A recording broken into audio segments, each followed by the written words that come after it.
miracles in life every day. So you will also be sending magnificent inner loving energy to every one of us. And also we have to be very mindful that one person will speak at one time. Speak slower, concise, and be clear, in case that some of us might have some connection problems. So when we speak slower, it would also help for people who have slower connection to be able to catch what we are talking about. Also, besides from that, when we speak slower, it will reduce our own anxiety if any one of you have some kind of nervousness when you speak. Stay on point and within the time that's been given. So for every single speaker today, which will be given 5 minutes each to present the topic. And then after every single speaker has the turn to speak, then every single respectful attendees will be given 1 minute to introduce themselves. And me as the moderator, I will give signal when the time is up. I will probably write something on my notebook saying 1 minute or maybe 0 minute as the sign, so that everything can be speeded up. And then remember to take notes as well, because there will be allocated time for questions and answers at the end of every batch. So please take note and keep your questions until the end of the conference. And be respectful of each other and their views, and be focusing on talking about the topics rather than the person. So that's it. So we are going to proceed for our first speaker. And our first speaker, as everyone probably have said hi to her, and she's actually one of the most amazing hosts in Malaysia. She's the serial technopreneur and socialpreneur and championing women empowerment. She's the co-founder of MWCC and the founder World Women Forum. And you can all check it out on www.worldwomenforum.com. She's from Malaysia, and she will be bringing us a topic about embracing technology during COVID-19. So please welcome Ms. Datin Maliga Subramanian. Thank you, Ika. Thank you so much. First of all, I would like to thank everyone. You guys have been really amazing. Agreeing to be speakers and coming on board and sharing your views and spreading more positivity during this period that everyone is facing challenges. So I'm really thankful. Every one of you have joined us. So my topic basically comes from embracing technology. Thank you, Vika, for introducing me, so I don't have to do that part of it. I think all of us would agree to this. Coronavirus has changed the way we do business. Coronavirus has changed the way we look at our day-to-day lives in terms of how we communicate with our customers or our clients, or even our family members for that matter. And a classic example is how we this conference at this and they're getting the entire world. I would say I think everybody is represented here in this conference. So this is one of the outcome of coronavirus. So I would look at it positively, because it's connecting people from different parts of the world at different time zones, and all of us still get to share our experiences and our knowledges at the same time. So I wanted to just share one particular incident or a situation here, how it has changed people and the way the businesses are done. One classic example I'll just share with you. Normally we go to the market to buy our produce, our fresh vegetables, or even our fresh fish and chicken. I go every weekend to go and buy those things. But now, because of the lockdown, we are literally sitting at home and making those decisions, looking at our screen and buying things online. And before this, even the farmers, they have never thought of coming online and selling their fresh produce online. But it has so happened that everybody is not able to move. But then, they are bringing those produce to homes. And, Lazada took the opportunity within a week. They took the opportunity, they brought these farmers, the vegetables, they got the logistics done, and then they brought these farmers online, and we can actually order them online and deliver to our homes. So that is a classic example of how technology has changed, the way people doing businesses have changed, and the way we are, even in our daily life, what we do has changed. So that's another example. And the people who are really thriving during this time are the ones who have online presence. If you look at, I think, Grab Food and Food Panda, they've just multiplied their business just because of during this time people are ordering food a lot more than what they usually do, because a lot of us, we go out and eat most of the time. But now with Food Panda and Grab Food, it is just being delivered to our homes. So I think a lot of businesses will be embracing technology, using technology as a tool to do their business, and changing the way we conduct our daily activities as well. So I think that is it's going to be a major change, and this is going to be the norm. I think like what Bill Gates said, this is probably the start of things that we are not prepared for. So in a way, this is it may not be the right situation for us to prepare for this, but I think it is kind of a step into a door to find that we need to do things. Yeah. So how do we do it? And I think that's where we need to find opportunities in the challenges that we face. Yeah. Thank you. Okay, thank you very much, Miss Datin Maliga.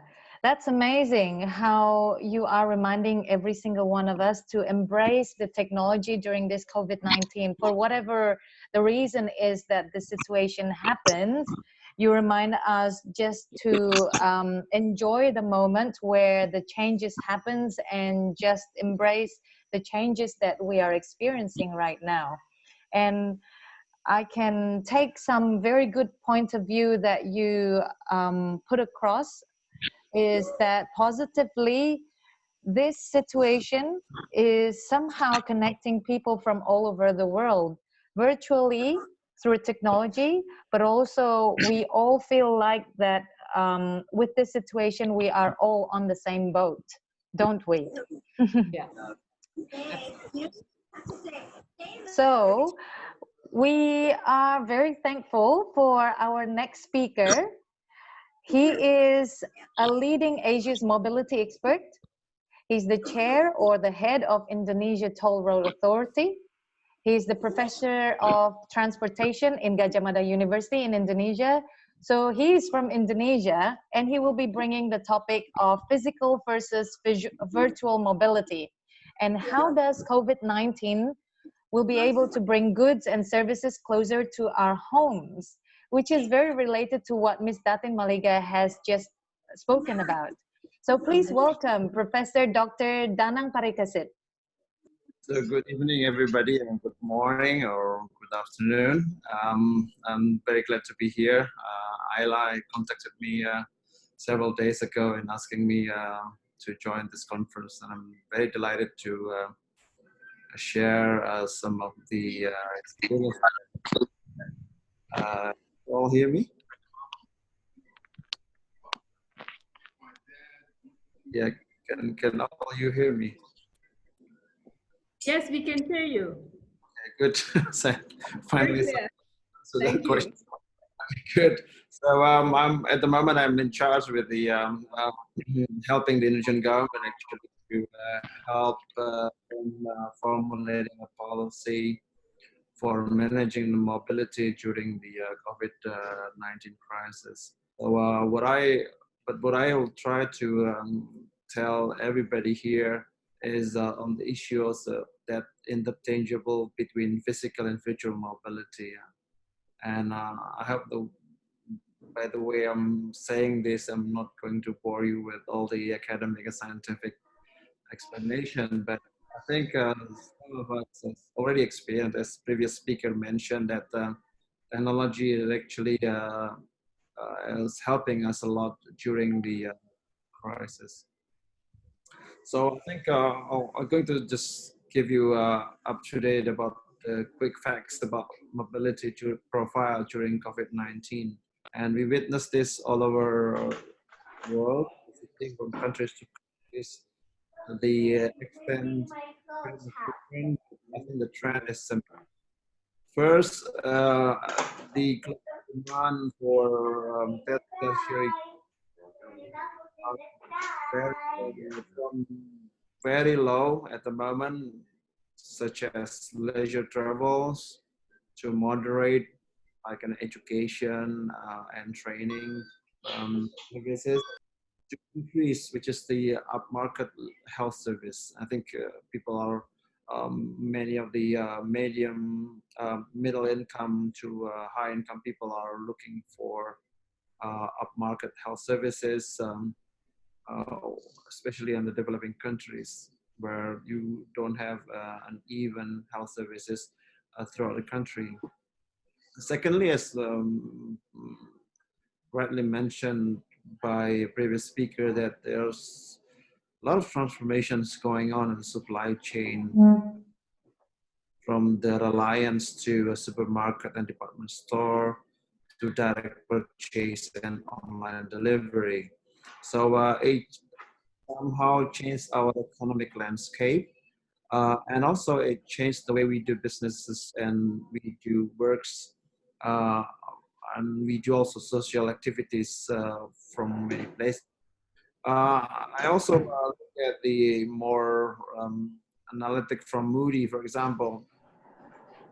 We have the telecommunication company stocks risk is defined as medium despite the overall market decline. So on the one hand, we know that our market is going down, but on the other hand, we witness the so-called defensive stocks like telecommunications is maintaining its positions, or we would expect that as the country their stock is going to increase. It means that the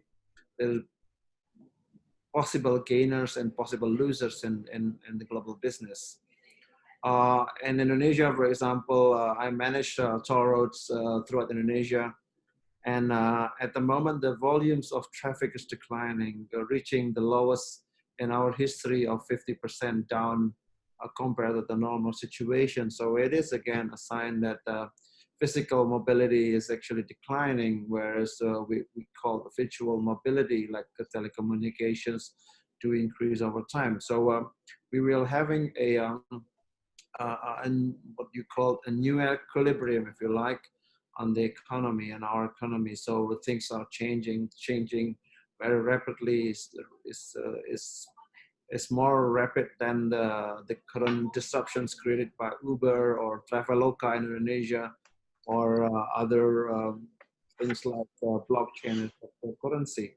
So again, I think we will witness in 3 or 5 years' times, if things are remains the same, that we will have what we call the new equilibriums. And we are relying more on virtual mobility more than physical mobility. And again, as a previous speaker mentioned, that it brings businesses closer to homes and workplace instead of the other way around. We used to be relying on going to a place where they provide goods and services and purchase them. And now the players are different, the other way around. Homes and offices are the demand is there, so that the online services, online provider is coming to our homes and our workplace. So again, I think we will see I think in the next 2-3 years times, the increase of technologies like drones and electric mobility, we know that already some testing going in different places, but I think in the future it will be happening sooner than we expected. So again, I mean, I'm taking a very positive side that this absence of this COVID is actually bring about changes, more disruptions, a new equilibrium, uh, economics and socially. And I think we will have to look and see whether we are going back to the business as usual scenario after this year, once the COVID virus can be, the disease can be contained and eliminated, or are we going to more technology dependent society where we can have less fuels for travel and dependent more on telecommunications?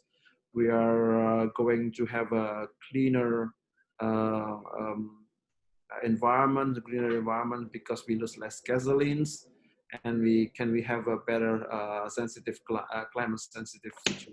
So again, this is an opportunity for us to improve our society, our communities, our environment. But I think we have to be very aware that once the COVID, I mean, we are very positive about the progress of managing COVID. But I think next year, when the COVID vaccine will be hopefully discovered and used, are we going back to the way that we do a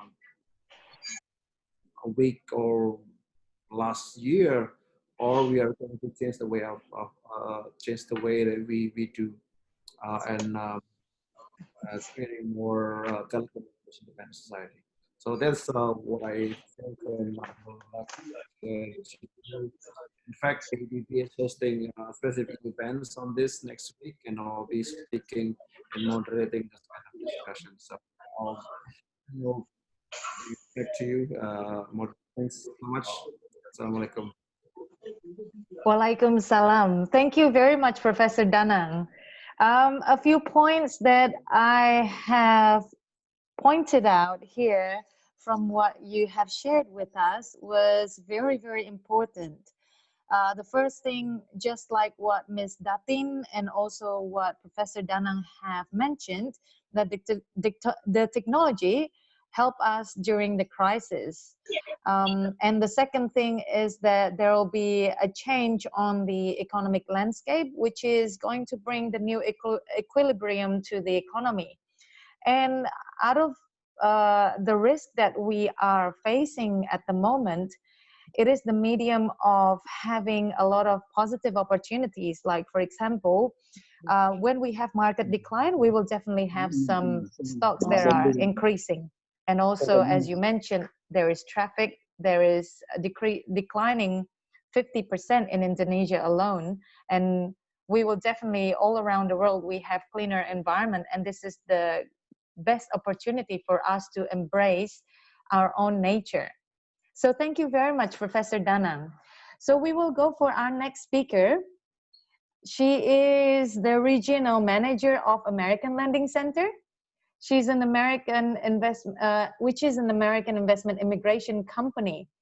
She's from Vietnam, but she lives or resides in San Francisco, I believe. And she's an amazing woman who will be sharing with us about why is it important to stay at home and observe social distancing and practice hygiene during this COVID-19 situation. So please welcome Ms. Jenny Nguyen.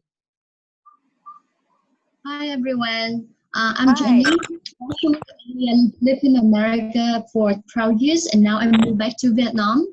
So now I live in the country that have one of the best country that control COVID-19. And then my parents is in one of the worst country that have COVID-19 right now.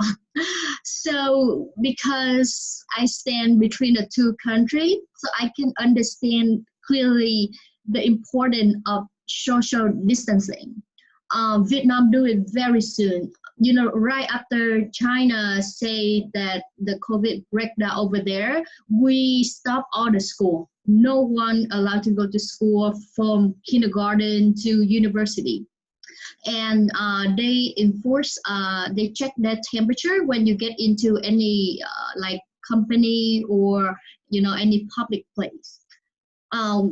But America, when is should have been done that for so long, and it delayed until now to make any action. And we can see right when California have the social distancing imply everyone under quarantine, the number of people that got COVID-19 clearly decreased, right? So I believe it is very important for us to right now just stay home, to protect ourselves and protect other people. We don't know if we get it, right? It takes 14 days, even 25 days in some people before any symptom get, or some people just doesn't have any symptom at all and it just get over. The COVID-19, you just pass it if your immune system is good enough. But in that time, you still can spread it to other people. Likewise, other people can spread it to you because they don't know if they have it. And especially, I don't know why, but Americans don't believe in the power of mask. But in Asia, we extremely believe in that, right? So especially in Vietnam, in very early day of COVID-19, we already implied that everyone have to wear masks when you go outside. Even when you go work, you have to wear a mask too. The very beginning of COVID-19. That's how we start. Right now in our country, only around 258 people that infected with COVID and no one died yet. So I believe that if we want to protect ourselves and protect others, first, hygiene, wear mask and wash our hands. Vietnam, our government wasn't very loved by our people for so long. But this is where they did very good on their PR. So they put a lot of money on how to educate people on doing hygiene. They even invent a dance for, hand washing, which is very popular now all over the world. And the song about COVID-19, how you should prevent it through a song. So this COVID-19 actually make Vietnam government very good. So all the things that they did for people, now they earn trust. The trust that they lost in people for like 10, 20 years already. And just this COVID-19, we one of the most the country that most trusted by our people on how to protect our people from COVID-19. So it's pretty crazy and amazing how COVID-19 changed a lot of things. So lastly, I just hope that we can all stay healthy. Maybe it's not fun to stay home, to stay until quarantine, but it's the best thing that we can do for ourselves right now. Always wash your hands, wear a mask, don't touch your face when you should come outside. Always keep the hand sanitizer with you, and you should be okay. Thank you. Thank you very much, Ms. Jenny Nguyen. So that was very interesting what you shared earlier. Living between the two countries, which is a very good experience on how you can observe and see what are the most important things, or the comparison between the two countries on how do they cope or how do they take actions in this situation in the COVID-19. The most interesting that I actually pointed out from what you have mentioned earlier, when the Vietnamese government making sure that they are putting, they are emphasizing on hygiene and also the education through songs about taking care of themselves, protecting everyone from COVID-19, which is right now putting trust into the government by the people, by the people who are seeing the comparison on how Vietnamese government has been taking a lot of preventative action and making them trust the government. So that's amazing. So we are going into the fourth speaker. She is the beauty socialpreneur. She's the co-founder, president of World Women Leading Change in Malaysia. She's the founder of Kindness Leading Change and Mentorship Leading Change. And she's going to bring the topic of kindness against virus. So please welcome Miss Stella Lim. Hi everyone, can you hear me? Hi, we can hear you very well. Sound very lovely. Yeah, I'm Stella from Malaysia. Now it's 9:30. I very agree with what Jenny said just now. Hygiene is very, very important. So my topic today is kindness against virus. Why? Because when every morning when I wake up, I look at the newspaper and even the social media, I still see a lot of people going out without wearing masks, you know. So I was thinking that why they can't understand to keep the social distancing is very important.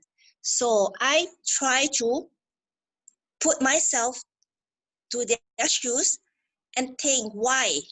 Then I noticed one thing that, you know, especially for the low educations people, they not understand, you know, even though people ask them to wear masks, but they cannot understand why they wanted to wear masks. They wanted to keep the distance from people. They cannot understand because of lack education. I think we need to do something to let them aware the seriously and also importantly about the self-hygiene. And also for the kindness, we need to start it from ourselves. By how? For example, we need to boost our immune system to against the virus.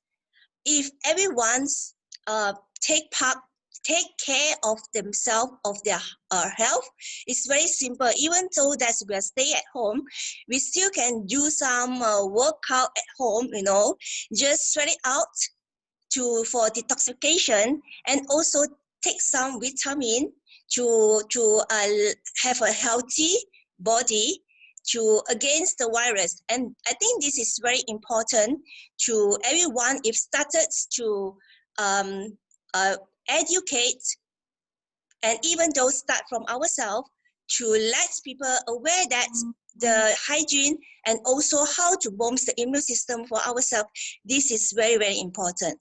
So secondly, that I see that a lot of like what I'm talking about just now, the people is low educated. They really don't know why they want it, especially for those migrant labor. Because for them, if one day they didn't go for work, they will be very suffer for their finance problem. You know, they wanted to go for work, and but they cannot understand why. If they go for work, it's like something not how to say, people will stop them to go for work, but they cannot understand. So to me, I think we need to really look into this way and educate them.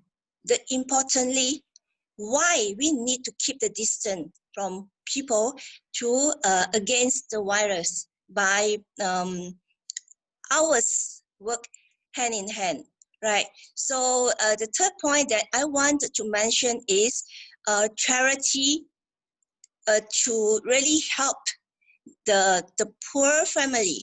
Because from the social media, sometimes my heart, when I look at the people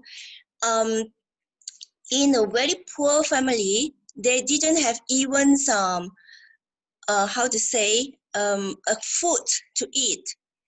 my heart is very, very heavy when I look at the picture like all these things, and they also cannot understand why they need to stay at home.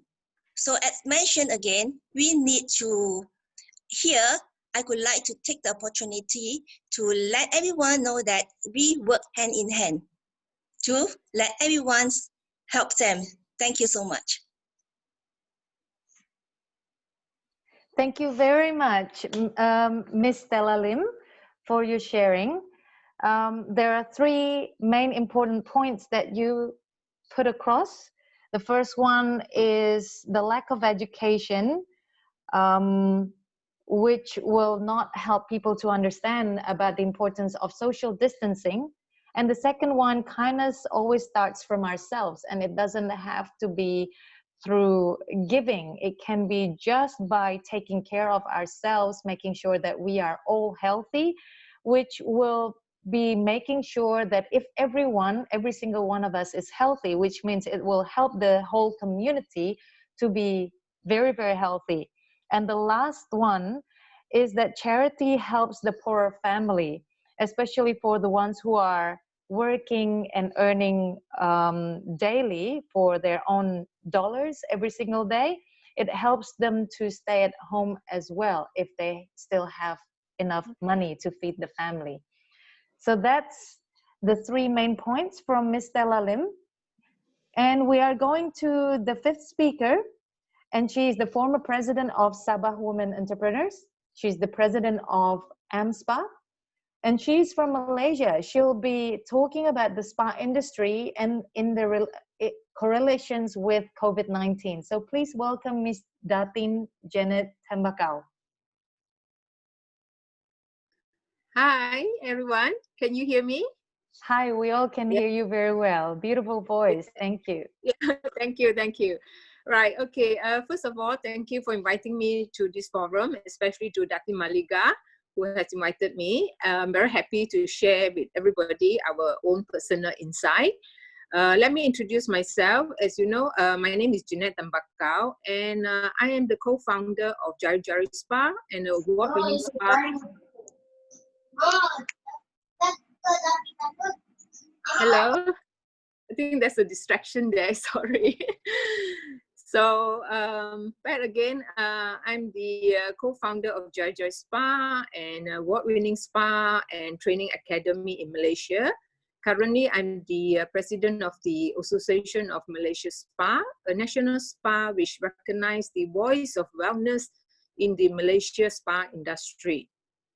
And I also sit in the board member of the National Spa Council in Malaysia, and also the board member in the Industry Advisory Council for Department of Polytechnic and Community Education College. And also I have been appointed by the Ministry of Tourism and Culture as the chairman of the ISO standard national level for the spa and wellness industry, and also the country ambassador for the Global Mentorship Program and the World Wellness Weekend event, which held every year in September globally. So in my point of view, I know it is true that COVID-19 has crippled many industries and also has disrupted a lot of supply chains and upended the gig economy. So I think it will take quite a while for normal socializing to return.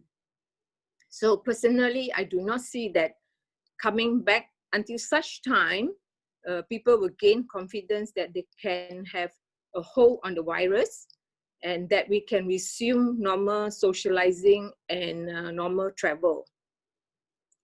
I think that it will take quite some time down the road, and I believe there will be a high overnight change to people buying behaviors. Yeah. See, for the spa industry, I foresee that there will be a lot of changes, especially in our spa operation. And I think we need to focus a lot more on the standard operation procedures, especially safety and hygiene on both customer, guests, and even our employees. And at the same time, I think any treatment which have direct touch may be lessened for now if the lockdown is uplifted. And also maybe we should be focusing on treatment that does not have a direct touch. And maybe this whole thing will also give rise to a series of new and innovative treatments on machines that don't involve direct touch, right? So definitely, I think we are going to embrace technology in the coming months. In my opinion, I think our guest behavior will change, and we will focus more on wellness, and that wellness will probably focus more on nutrition, fitness, and lifestyle change to boost everybody's immune system. And I think preventive healthcare will truly become more important after this COVID-19. Don't you agree? Right? So I think I would like to share 3 tips, probably from my point of view, for all the business owner out there to survive this uncertain period. First of all, being a leader, all of us in this platform, I think we should be a better leader and influencer in business in this radical time of uncertainty. We can also need to develop a positive mindset to overcome this adversity. Yeah, and my quote is find people who make you better. Why do I find this quote so relevant to me? Is because I think it's important that to know that you are not alone. It's very important. It's very important to. It's very important to share positivity among the families, friends, and all our business associates. I am blessed to have a lot of people out there who share positive messages with me, but I think it's okay to also to acknowledge that we are all going through this some stiff challenges, right? So it's okay to be real, and we must be grateful that we all have blessing in our life, even though during this time of challenge, and such as missing time with family and friends, suffering financially, so many things going on. So we need to know that we are not alone in that. So I think this COVID-19 is also reminding us about how fragile we are all, and how we are all equal, irregardless of race, religion, or social status. So in fact, every one of us now has the same opportunity to reflect on what is truly important to us and how do we reset our life. So I think this is a perfect time for us to create a better version of ourselves and appreciate a more balanced rhythm of life, right? So I think time is the most important asset, and let's be grateful for what we have. So it is true that in this radical time of uncertainties, we definitely have to prepare the new norm, right? As people say, after the lockdown is uplifted. So with that, I hope that we shall rise above and see it through. Thank you. Thank you very much, Ms. Datin Janet Tembakau. So I pointed out some of very positive and inspiring key points that you have mentioned earlier, that during this situation, we all can find the perfect time to reflect and appreciate or be grateful about our lives. And we have to remember that we all are not alone. We are all in this together because everyone is equal. We all facing this situation together. And how fragile we can be, no matter what we have tried to achieve before, we all have some kind of vulnerabilities inside us. And that's why it's very important for us to keep our positive mindsets and always to be a better leader for ourselves. So thank you very much, Ms. Janet Tembakau. So for our next speaker, which is coming from Bangalore, I believe, and she's the LinkedIn Person of the Year India for 2019. She's a leadership coach. She's a mindfulness practitioner. She's an international speaker and a book author. She's the CEO of TIR Global, and she'll be talking about the benefits of holistic well-being for human beings. So please welcome Miss Caroline Caras Fernandez. Thank you. And I think it's such an honor to be a part of this really powerful network. I'm, really opening my heart up to listen to each of you, and just the strength and resilience that's coming through, right from the physical to the collective, consciousness that's showing up here is so reassuring. I want to, talk more about the resilience piece. And I have something that I'd like to share. Am I given rights to share on this Zoom? Yeah, Yes, I of think course. so. Are you able to see my screen? For me, it's still loading. Oh, I think we all can see that. Thank you. Okay. Thank you. Thank you so much. So I want to focus on the mental aspect. I hear a couple of the speakers already talk about resilience and positivity. And so 3 things that I want to kind of cover is around focus, meditation, and reframing. We're living in a time that is unprecedented. All of us have probably never, even planned for something like this to happen in our lifetime. And staying at home, many of us have been used to working, getting outside our homes to work, and we spend so many hours outside. But now we're challenged in a different way, and we're forced to look at the way we are doing things. And the question I really want to ask for each of us to think about is, the topic of multitasking. A lot of us have so many things that are going on right now, personally, with our families, and also our businesses that are being challenged right now.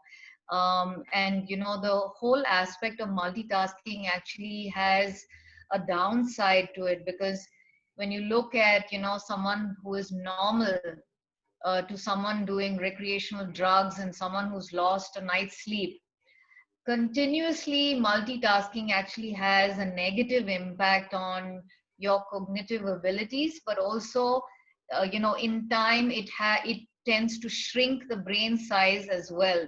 You will see a 40% decrease in productivity when you keep switching tasks, and it takes you about a good 25 minutes to come back and really immerse yourself in doing something that might be important for you.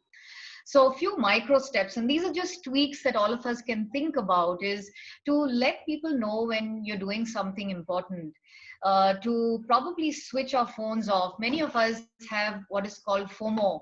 Even if the phone is on silent, we probably want to check and see if we have texts or if there's something that's come up. So take your phones away, keep the space open and free so that you can really, really focus. A lot of studies show that most of the thinking is most effective in the morning, because that's when your cognitive reasoning and abstraction is highest. The other thing is around meditation. So, for many of us, having an anchor like meditation can be very powerful during this time, especially if we're stressed physically or mentally and we have a lot going on in our lives. It is supposed to help build antibodies against several things, including the flu. It helps boost your productivity. And it's also known to help us sleep better, 2 times faster. There is a reduction in pain intensity for those who meditate as well. So, I would have loved if I had more time to demonstrate a meditation technique, but I'm going to skip that part. For us to just take some time. If you have time to breathe, you have time to meditate. So this is a very, very simple philosophy of taking some time, go into a quiet space and just close your eyes and really breathe and center yourself to shut out all the noise, including the noise in our minds most of the time. I'm going to skip this exercise because we don't really have time. This is the really famous sports person who passed away, but The reason I bring him up is because meditation was a huge part of his resilience practice and focus as well.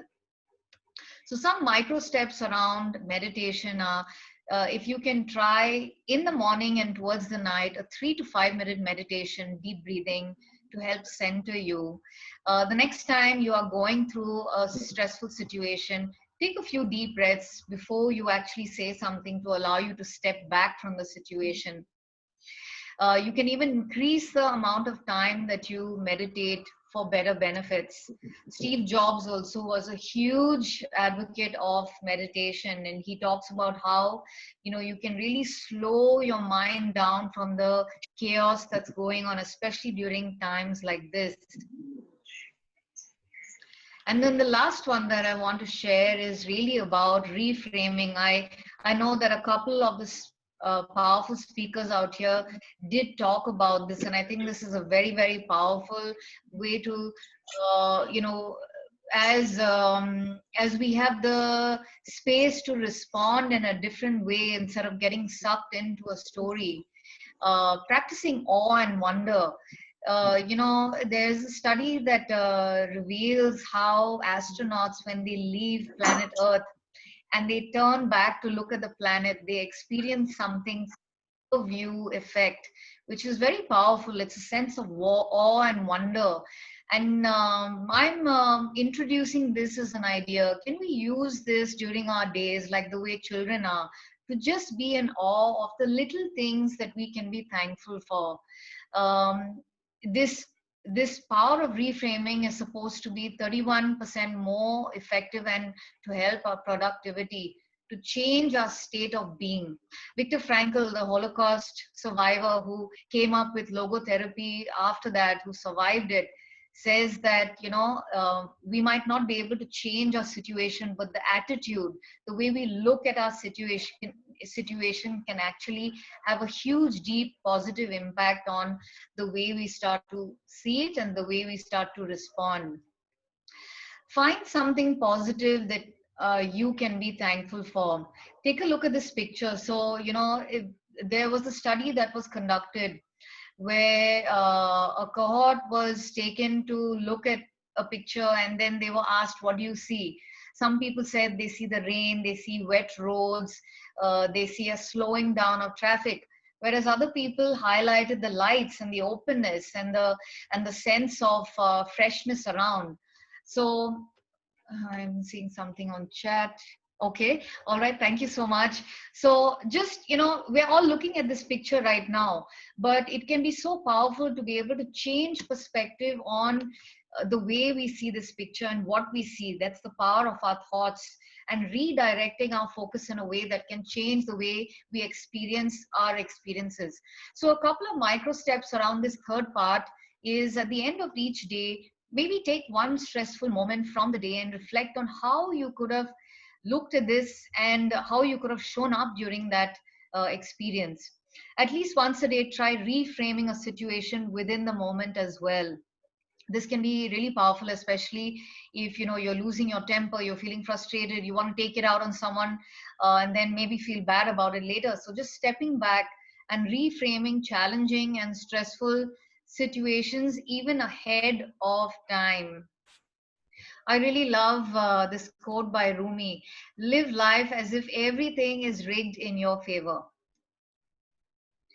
Practicing gratitude, I won't you know, pause on this because a lot has already been said, but these are some powerful micro steps that all of us can certainly access, because we have all the resources. It's all about feeling resourceful in the moment. Mother Teresa: kind words are short and easy to speak, but their echoes are truly endless. And so, you know, we had already talked about practicing kindness, not just for others, but for ourselves. Give yourselves time. It's okay, whatever emotions you might be going through, allow them to come through. Maybe practice journaling or silence to let it come through. And I know, you know, this is a lot more conceptual, but this is a book that I use. And, you know, I've kind of copied this set of questions that I use at the end of the day from Jack Canfield's book. Where could I have been more assertive through today? Where could I have been more loving? where could I have been more effective, and where could I have been more helpful? Sure. So that is the end of where I am going to this thing, and I'm going to pause. So thank you so much for your time, and really honored to be a part of this group. Thank you very much. That was amazing. Apologies that we only have 5 minutes for each speaker to speak, so that's also a reminder. But it was really, really interesting and very powerful for what you have shared, Miss Caroline. Thank you, thank you, thank you very much. I can point out the 3 things that you have mentioned earlier, which is the power of focus, the power of meditation, and also the power of reframing. So I would remind every single speaker to be mindful about the time, because we want to make sure that the other speaker will still have enough slot of time to speak for the next one. So to add something more, I would be giving a code if there is 1 minute remaining. So I would be playing a music if everyone can hear that. If everyone can hear that, so please nod your head. No? No? Okay. So maybe I would just give the 3 bang on the desk. Maybe everyone can hear that. Yeah. So that will be the code for 1 minute that's remaining for every speaker to speak. And if I do it 5 times, that means 0 minute. Okay. So thank you. Thank you, everyone. So we will go for our next speaker, which has very amazing background, I would say. So he's a thought leader and a visionary man. He's the founder and CEO of World Economic Summit. He's a social change maker and serial entrepreneur. He's the founder and CEO of Global Change Makers Network. He's a systems thinker and deep change catalyst. So he's a founder and CEO as well for Operations Restore. He's transformations and human potential activator. So he's the founder and the president of winnerwithinyou.com, which has positively impacted hundreds and thousands of lives directly. So he is a conscious leaders, and he is an activist in human dignity, which is organizational strategist and C-level coach. He is a world peace activist, a former soccer and unarmed combat pro. Wow. So he's the founder of Athletes for Peace in the US. So he will be bringing a topic which is called Operation Restore. So that will be very interesting. And we will welcome Sensei Raj. Thank you, Vika. You're welcome. Yes, we all can hear you. Amazing. I don't know, you should have just given a shorter introduction rather, I would have preferred. But anyway, ladies and gentlemen, and of course, if anybody else is watching on a fellow inhabitants of the planet, I'll start off by saying the key to unlock our collective future is not with any one individual, but with every one of us on the planet. And I repeat, the key to unlock our future as a humankind on the planet is not with any one of us, not one thought leader, not a philanthropist, not Bill Gates, nor anyone, but collectively all as one. And that is our future, and that's who we define. So thank you very much for a beautiful introduction, Madam Moderator Vika. And of course, I need to thank, special thanks to Datin Maliga Subramaniam. She is one amazing lady who has brought me here to this juncture, and she's also one of the, can I share this with everybody, Ms. Subramaniam? She's also part of the Operation Restore. She'll be heading the Malaysian region, and of course the other countries that she's heading to. Now, let me dive headlong into what this corona affects us and how it is impacting and how we could reframe, like as Carolyn from Bangalore just said about a few minutes ago. It's important to put it in perspective, positive perspective, and see what we can learn from them. So give me a few moments, please, before I dive headlong into the Operation Restore. Now, you see, given the macabre reality of what we have faced, like how Jenny went from San Francisco, shared with all of us, it is one singular country which has handled the very best. And at the same time, we here in the US, we are actually living it and seeing it with our own eyes, how we have fumbled and still fumbling upon, except for a few networks and individuals who are keeping it, let's say, hope afloat, not to be cliche. But this is a moment in time where can we press the pause button, since we are all at home, and ask ourselves, where did we come from? What system did we come from? Did that system serve everyone or a few of us? Or was the system self-serving in itself? And where is it taking us today?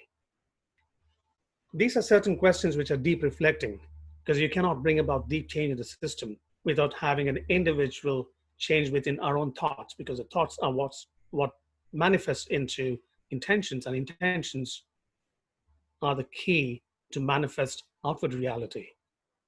And isn't this the greatest time to take those few moments responsibly and say, what is that future we want to see? What is that system we want to see? Like how Janet from Malaysia in the sport business mentioned, what standard operating protocols could we foresee in the future?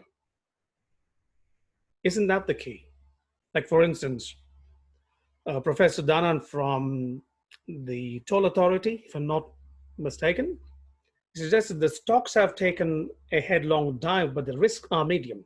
Now, that's a whole different discussion. But what are we doing today, now, in the next few weeks, would define how we would come out of this tunnel in about 2 months' time or 3 months' time. And I do not want to scare people away saying, it's a longer process than this, what has been planned. But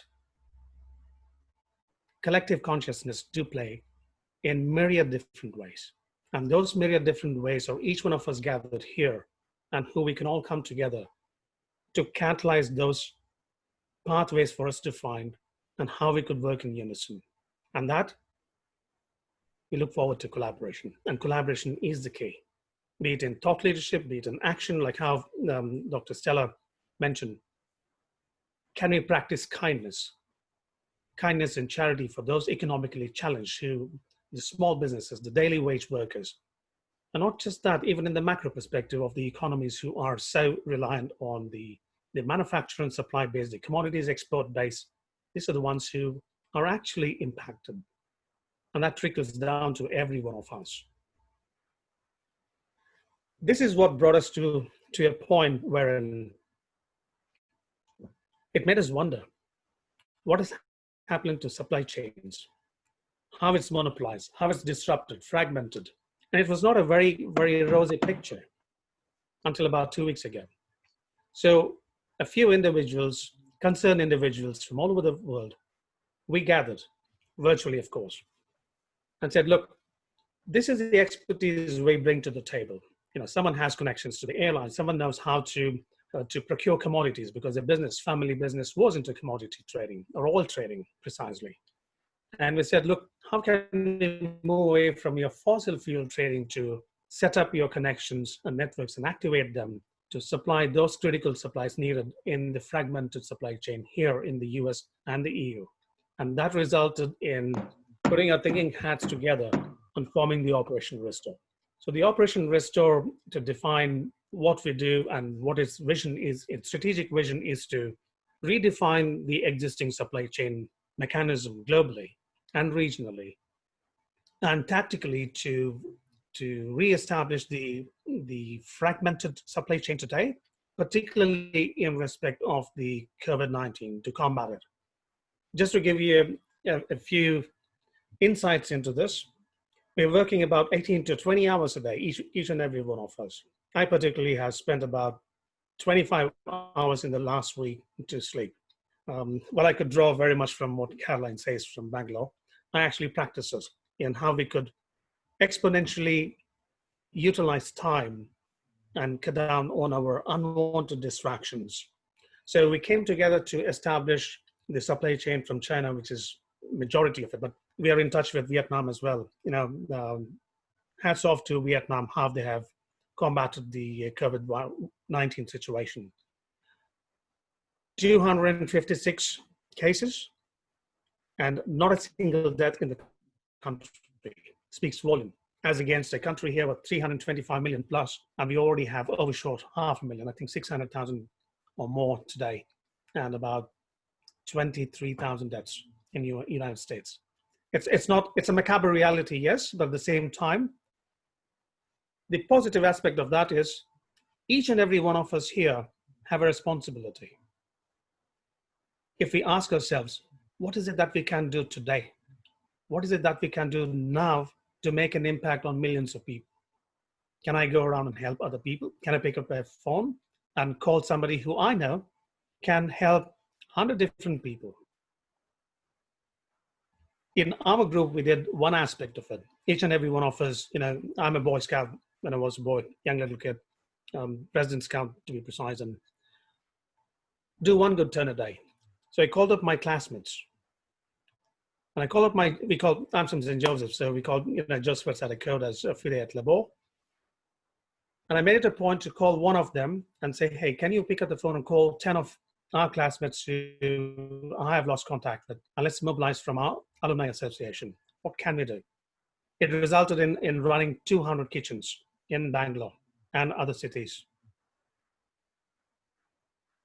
It's amazing how when people come together, miracles happen. Thank you, Rika. So to end my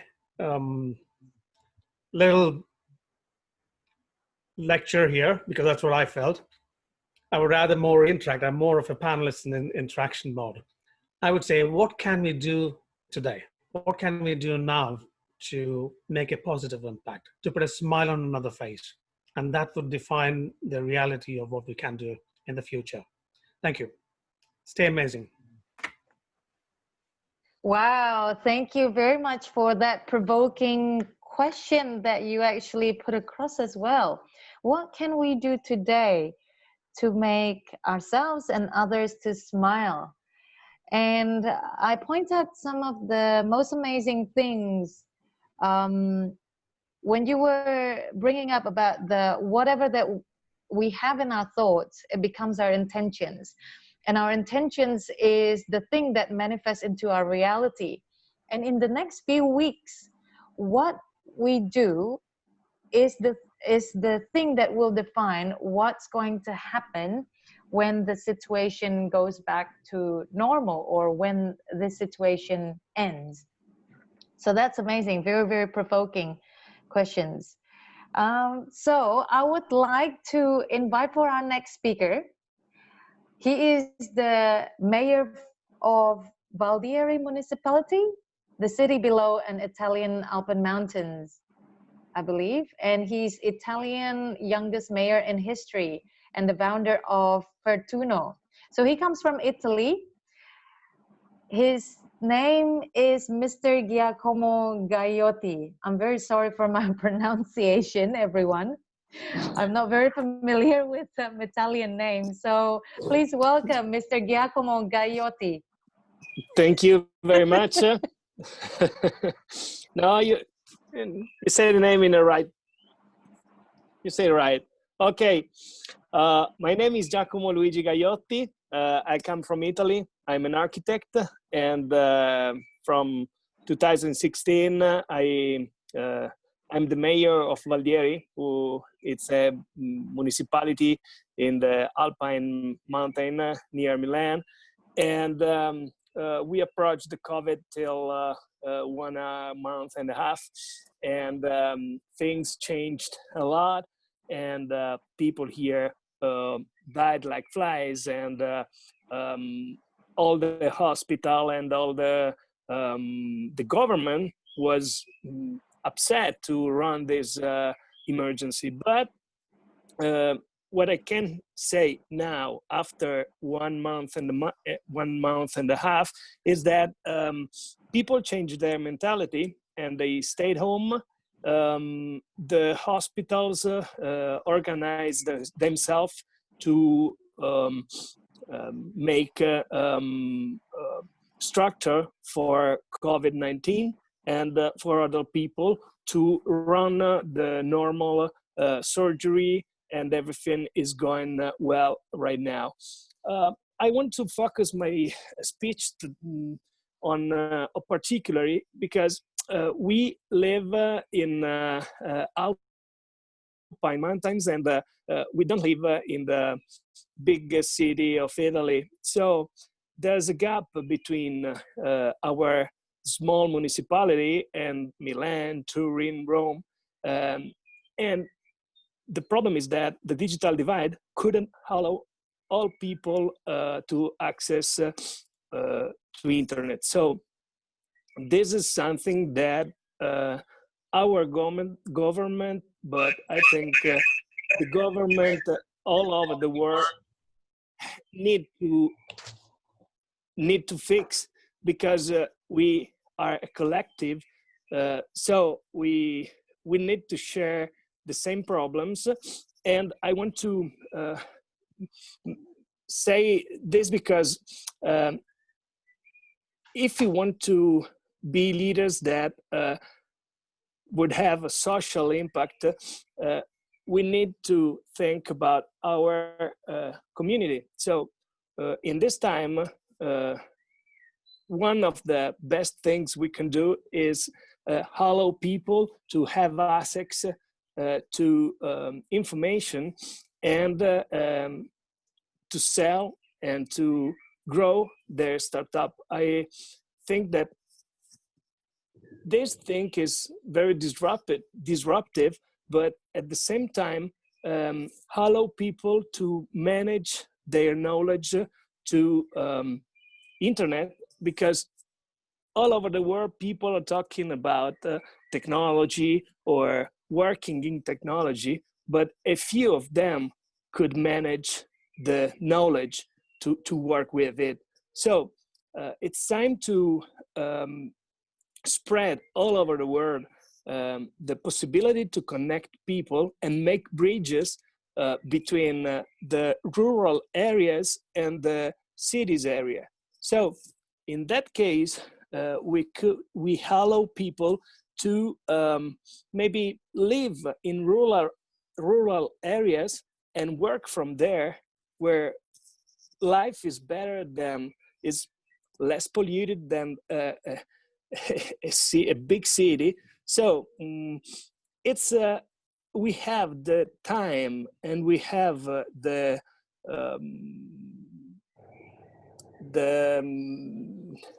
I could I manage it. We have the time and we have the possibility to change our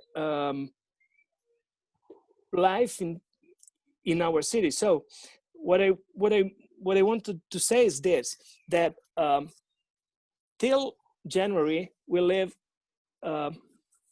all in the big city and we try to make money there. But maybe the question is, does this disruption, COVID, could help us to think a different market, a different habits of citizen that could work also from the rural part? So as a mayor, I can say that we can find a new way for make money and for make our citizen more conscious of what is still happen and what will happen in the next year. So don't lose this opportunity, and thank you all to share your ideas. And because it's very important right now not to build the wall, but to make bridges. And this is an amazing opportunity that you give to us to share ideas. Thank you.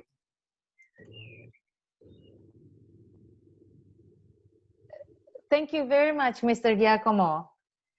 Thank you. So, yes, one of the most important things that you shared with us is to make sure that we make bridges between the rural areas and the cities areas, and also during this pandemic situation where everyone is working from home or just staying at home, so that we have to make sure to keep the opportunities there, not losing anything.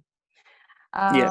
And to make sure that when we want to have positive social impact, we have to think of the bigger community, not just ourselves. So thank you about that reminder. And Thank we you. are going to go to the next speaker, which is the CEO of Ayla Associates and the Managing Director of Hujan Fund and Asset Management. She's from Indonesia.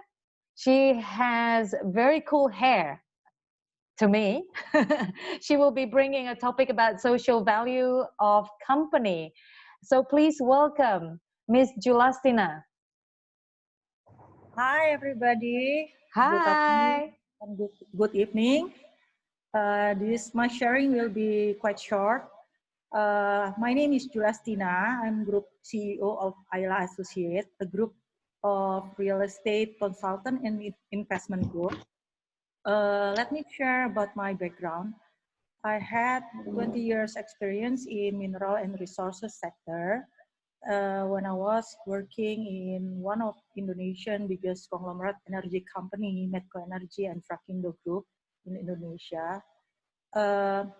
Since end of 2019, I decided to join Ibu Ayla because I can see the social values is pursuing and its uniqueness initiative for the community.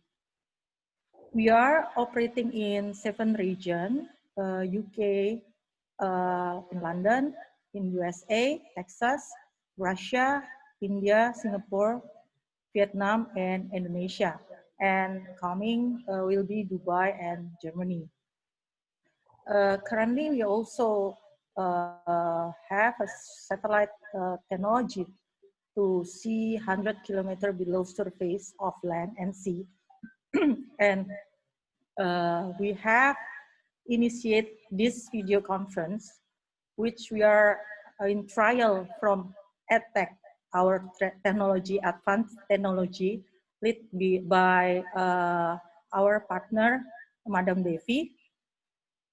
And through my group of investment, a company named Hujan Fund and Asset Management.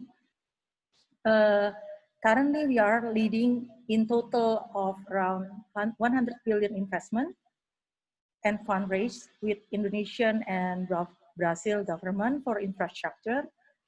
We are open to project funding and also investment that will be guaranteed from the government. In all of our initiative, our group of company will always passionate about giving social value to community and empowering the people. I'm very happy to be here in the beginning of 2020 in Jakarta for our opening of World Leadership Conference led by our founder. This inclusiveness is important for us to have a social value in the business and to understand what is life itself. It's also I also like to be a part of World Women Leading Change and this World Leadership Conference. And this is actually our third initiative after Defable Leading Change Fashion Show and Indonesian Dialogue in the Dark. This Corona moment have teach us a lesson, regardless our position and our background. We are all can make a social impact to our society. I believe that no matter how small it is, any initiative is very important and can bring positiveness in this downturn moment. So that's all my sharing. Thank you, everybody. Thank you very much, Ibu Tina, for your sharing and about how you are very passionate about the social value and the uniqueness of Ayla Associates. And that's why you are emphasizing how unique it can be when we are putting contribution into the society, no matter how small it is. So thank you about that inspirational reminder that it is very important for every single one of us to have some kind of positive contribution to our surroundings. So for our next speaker is the CEO of Water Gap Africa Safaris. She is also Mrs. World and Miss Pennsylvania. And she's also involved in youth inclusiveness, voice to prevent suicidal for youth. And so she's the president of WLIN in Kenya. And she's representing Kenya and the USA, which is going to bring a topic about her safari trips to Kenya and why she did it, why people should travel more, especially after the COVID-19 lockdown. So please welcome Ms. Caroline Verkijk. Thank you so much. I believe you can all hear me. I'm very excited to be here, and this is a great opportunity to meet all of you. So you've all had, I'm the CEO of Water Gap Africa Safaris, and I started that Water Gap Africa Safaris to take people to Kenya because I'm from Kenya, not just to see the animals there, but to be able to change their lives, because most of our trips are like mission trips.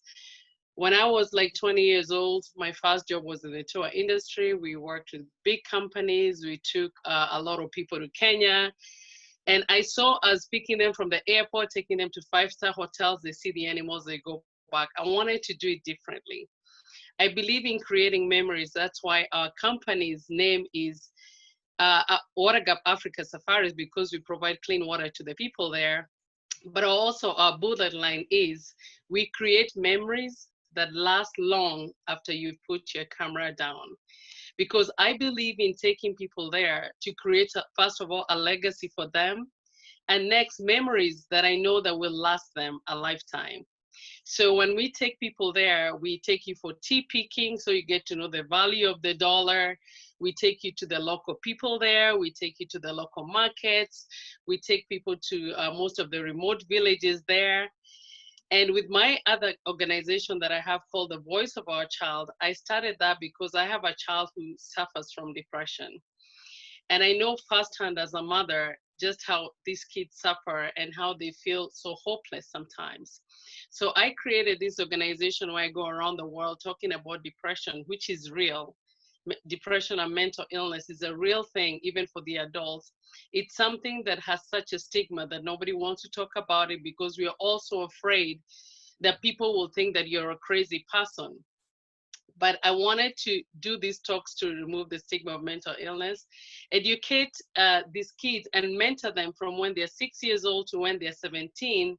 So on all the things about life, talk to them about relationships, about respect for others, about being bullied, about, it's like you're building a wall around them or equipping them so that when they face these things in the world, they're able to face it head first. And I'm so glad that one of the ladies, fantastic ladies who works with me, Joy, is also in this panel, because she has done that, and she was one of the mentors that used to go around in Kenya talking to parents about the not talking to the parents, yes, and also talking to the kids about all these things that our children face, but they're so afraid to talk to us about.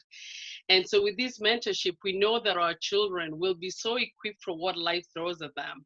For example, if I never talked to my daughters about boys and guys breaking up with me when I was their age, and me thinking it was the end of the world, what will prevent my child, when somebody breaks up with them, to probably think, this is it, I'm so hurt, I have to take my life?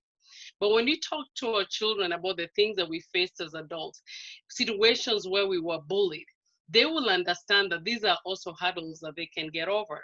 So my goal actually is to start a voice of our child in every country, where each one of you takes it upon your responsibility to either be a mentor to kids in the schools or in your villages, or look for people who are in the psychiatrists and psychologists to keep talking to our children. Our children are the future of tomorrow. If we don't talk to them now, we don't have a future. So that's one of the things that I do. But as far as the Corona, and also with the Water Gap Africa safaris, we take people from all over the world. Again, you are also my ambassadors in your countries, where you can bring people to go on safari, not just to see the animal, but to bring changes into countries. One of the things we do on our safaris, we have 2 days where we hold seminars, and people come and talk to everybody there about the things that are going on. With the coronavirus that is going on right now in the US, we have learned that we have always complained that we don't have time. Now we have all the time in the world to do the things to do, either to do something like this that we are doing right now, or also to be able to promote our businesses on self videos. We've always thought in America that the heroes are our movie stars, but we have realized that our heroes are actually people in the medical field, which I'm also in the medical field. Homeschooling, we have realized that we can teach our kids the skills that they never learned from school. We can teach them how to cook, how to clean, and how to be responsible citizens. And the reason why we do what we do is because we are trying to create a better organization for tomorrow. I think I'm running out of my time if I'm not wrong, but that is exactly why we're doing what we're doing. And I hope that you can all join me, either in promoting tourism from people in your country into Kenya, to provide clean water, to provide education, to build a legacy for themselves. You could start Voice of Our Child in your countries, where you're mentoring the youth in your country on mental illness and depression. And that opens up to parents too, where they can also feel that they can talk about depression and mental illness, because sometimes our children suffer because we ourselves have suffered from mental illness but never talked about it. So I think I've run out of my time, but I'm just so appreciative of the opportunity to be able to learn so much from you. And yes, Stella, you said that most people who don't wear masks are not educated enough. And I think in America, we should start wearing masks, because in America, we always think we are better off than anybody else in the world, but we are learning very fast that we have to listen to what we're told to do. Stay home, wear a mask, and definitely know that there's a higher being, than us as Americans. So that is a great thing. And also the wisdom from Caroline to be still, and know that sometimes time spent alone on, like in yoga, helps us to really kind of recharge our minds to be better leaders and citizens. I admire all of you, and I'm so glad for the opportunity to talk to all of you. Thank you very much, Caroline. And thank you so much for the way how you approach about the funny reminder about wearing masks and being American are supposed to be doing that in the first place. Yes, yeah, definitely. And the most interesting thing is that when you said that you believe in creating memories that last even after we put down the camera. And I believe this is one of the moments that we are experiencing right now, whether the general situation of the COVID-19 or whether it's our conference tonight or today that we are currently doing. We are actually creating memories that will last even after we put down our phones or our screen. Yes. Yeah. So thank you about that reminder. So we want to welcome for our next speaker, and he is the CEO of Sabah Development Bank. He's the CEO of City Finance and outstanding sportsman.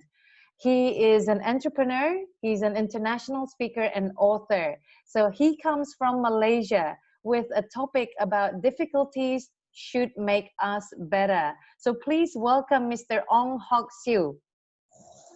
Thank you very much. Above all else, I think the one title I value most is that I'm an adventurer. I have climbed one of Southeast Asia's highest mountain, Mount Kinabalu, 68 times. I've also climbed Mount Kilimanjaro of Kenya. And I like to share with you tonight certain precious lessons from my mountain climb that deals with the same issues, the same considerations that we have when we try to deal with the COVID-19 problem.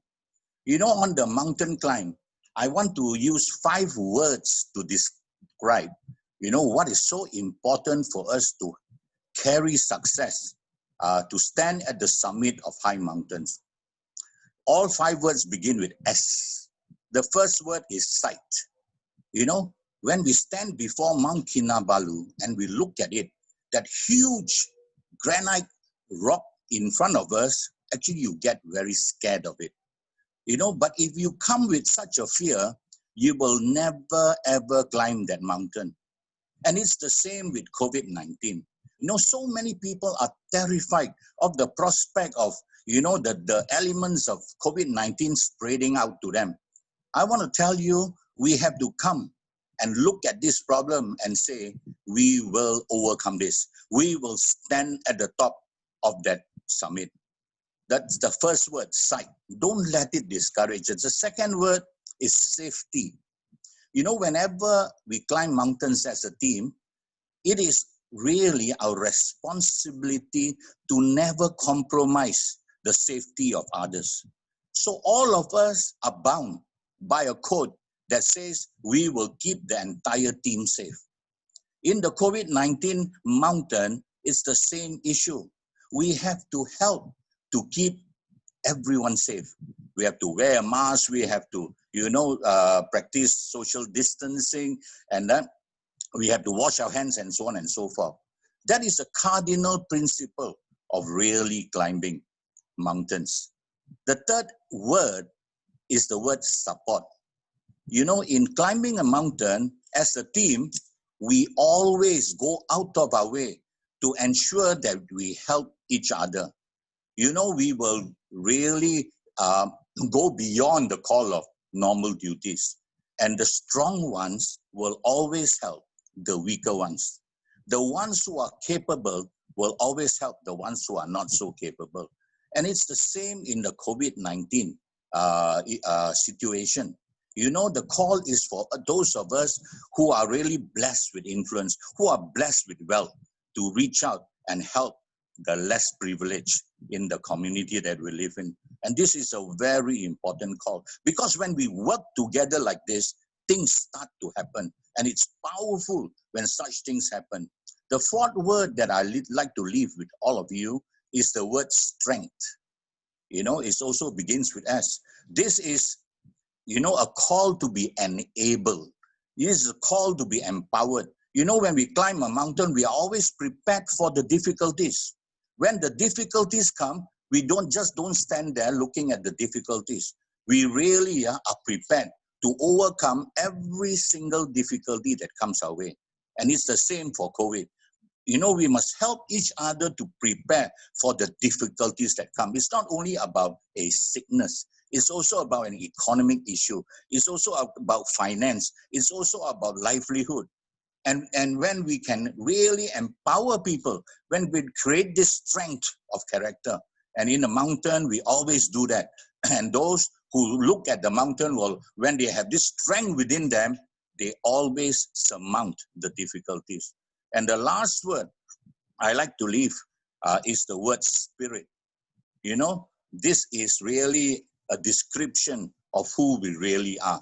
And it must begin with gratitude and love. And that's very important. What it means is we should never give up on our dreams. We should never give up on our goals. And this is extremely important. When we are not prepared to give up, we will always do exceptionally well. You know, I want to close with this. I remember I was climbing a mountain and the whole path was wiped out. And I could not go on anymore. And it was tough, you know. But, you know, because we have that spirit of excellence, the spirit to really pursue our dreams, the spirit to stand on the summits of mountaintops, we went through. Thank you so much. Thank you. That was superb. I think that was very inspirational and amazing. Thank you, Mr. Ong Hock Siu. I will just go very quickly about those 5 words, which I personally think it can be very applicable to all areas of our life, which is begins with sight, safety, support, strength, and spirit. And spirit always begins with gratitude and love, and never lose the hope. So thank you very much. So we would like to welcome for our next speaker. She's the Secretary Board of Trustees Indonesian Gastronomy Association, or what we call as IGA. She's the Corporate Affairs Director of Pura Group in Kudus, in Java. And she is representing Indonesia. She'll be bringing us a topic about micro-urban farming at home during COVID-19. So please welcome Evi Casino. Hi everybody, good night, good evening, sorry, good morning, wherever you are. I would like to bring back the idea, my name is Evi Casino, you know. Casino is like gambling. Well, right now we are in a gambling situation. Well, but one thing about gambling is you have to play all alone. Otherwise, someone else will win. So in this COVID area, we should win. So we need to play it along. Okay? Okay. So I live in Jakarta. It's a very metropolitan city like San Francisco, New York, and Kuala Lumpur, Singapore, where everyone is busy with the multitasking, with the very, very very business-like. We are very busy with whatever we are doing in a rush and in a very, very compact situation. Now that we are already now in this situation where we are in a partly lockdown in Jakarta. Sorry. Hello. Partly lockdown in Jakarta. But in some other places already really locked down. So we cannot do anything but online shopping, or maybe get something our need from through the online. There are things that I would like to propose, like to telling us again to become one with nature, because this COVID is also part of us. It's the human doing. So I am proposing, while we live in a very metropolitan city, I like to bring back the idea of urban farming, micro farming, or maybe even some people saying gardening. Because what I think, while we cannot go climb the mountain like the Mr. who, my previous one, going Mr. Ong Hok Kyu, going to climb the mountains, being in touch with nature, or maybe we cannot go to Kenya right now, right? So what we can do is touching back the nature in our own very small little garden, or probably on some pots and pans in our house, in our home. That would bring us to nature and remind us about us as a part of nature in a smaller volume. So with that kind of activities, I think we can be together with our kids, our spouses, and our family members to touch the nature, to grow something that hopefully you can eat, of course, like spinach or kale or celery or tomatoes, something that you actually can buy it online. But this is also some kind of meditative refreshing for your heart, to make you become one with nature. Maybe I'm bored living in big city, or because I always work with everyone else with very busy wording, text, narrative, and TVs and all the social medias busyness. Now it's time for us to come back to us, back to nature, not the big nature. Some people, we don't have the luxury like Mr. Giacomo, who live in Alpine, very beautiful. Some of us have to stay in a very small little house, little rooms maybe, but I think we need to, okay, my time. Yeah, I think my suggestion is that micro gardening, how you can do it, there are plenties online, but my calling is like be part of nature, because you are also nurture of the nature, how small the nature is. Thank you. Thank you very much. I think it's very interesting the fact that you mentioned regarding nature doesn't have to be a big area. Nature can start with us alone, because we ourselves individually is a part of that nature. So we is nature itself. And nature can start from our own small relationship with the micro farming, which what we call as gardening for most people. And that is one of the actions to become one with the nature, because we believe whatever that happens in this situation, it comes from the nature too, which is our responsibility. So thank you very much for the sharing. So I would like to welcome for our next speaker. She's a member of Indonesian Gastronomy Association. She's the consultants that engage in food and beverage industry.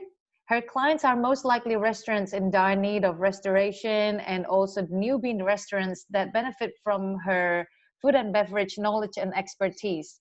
So her clients are her patients, and also she is a restaurant doctor, what we all know her from, and her culinary experiences come from all over the world. She loves delicious food and healthy meals, and that is the base from all of her work. So she would be bringing a topic about preserving the restaurant business during the corona outbreak. That will be very interesting, because we all know that a lot of restaurant businesses are really in dire need of help. So please welcome Ms. Nanan Wiryono. Thank you very much. Can everybody hear me? Yes, we all can. Oh, okay. Beautiful. Thank you. So, greetings everyone, to all the participants of the World Leadership Conference. Ladies and gentlemen, I am Nanan Wiryono. I'm the member of Indonesian Gastronomy Association, owner of One Consultant Food and Beverage Restoration and Development. Well, people used to call me the restaurant doctors. I'm the owner also of a WL cooking school. Well, I would like to point out my views concerning about preserving the restaurant businesses during Corona outbreak. We all know how badly the outbreak is affecting our economy. Businesses are shutting down and many workers are being laid off, be it temporarily or for a limited time or permanently. So in this emergency time, restaurant owners need to change their goals. Keeping their businesses afloat without having to lay off their staff is already a big success in this dire time.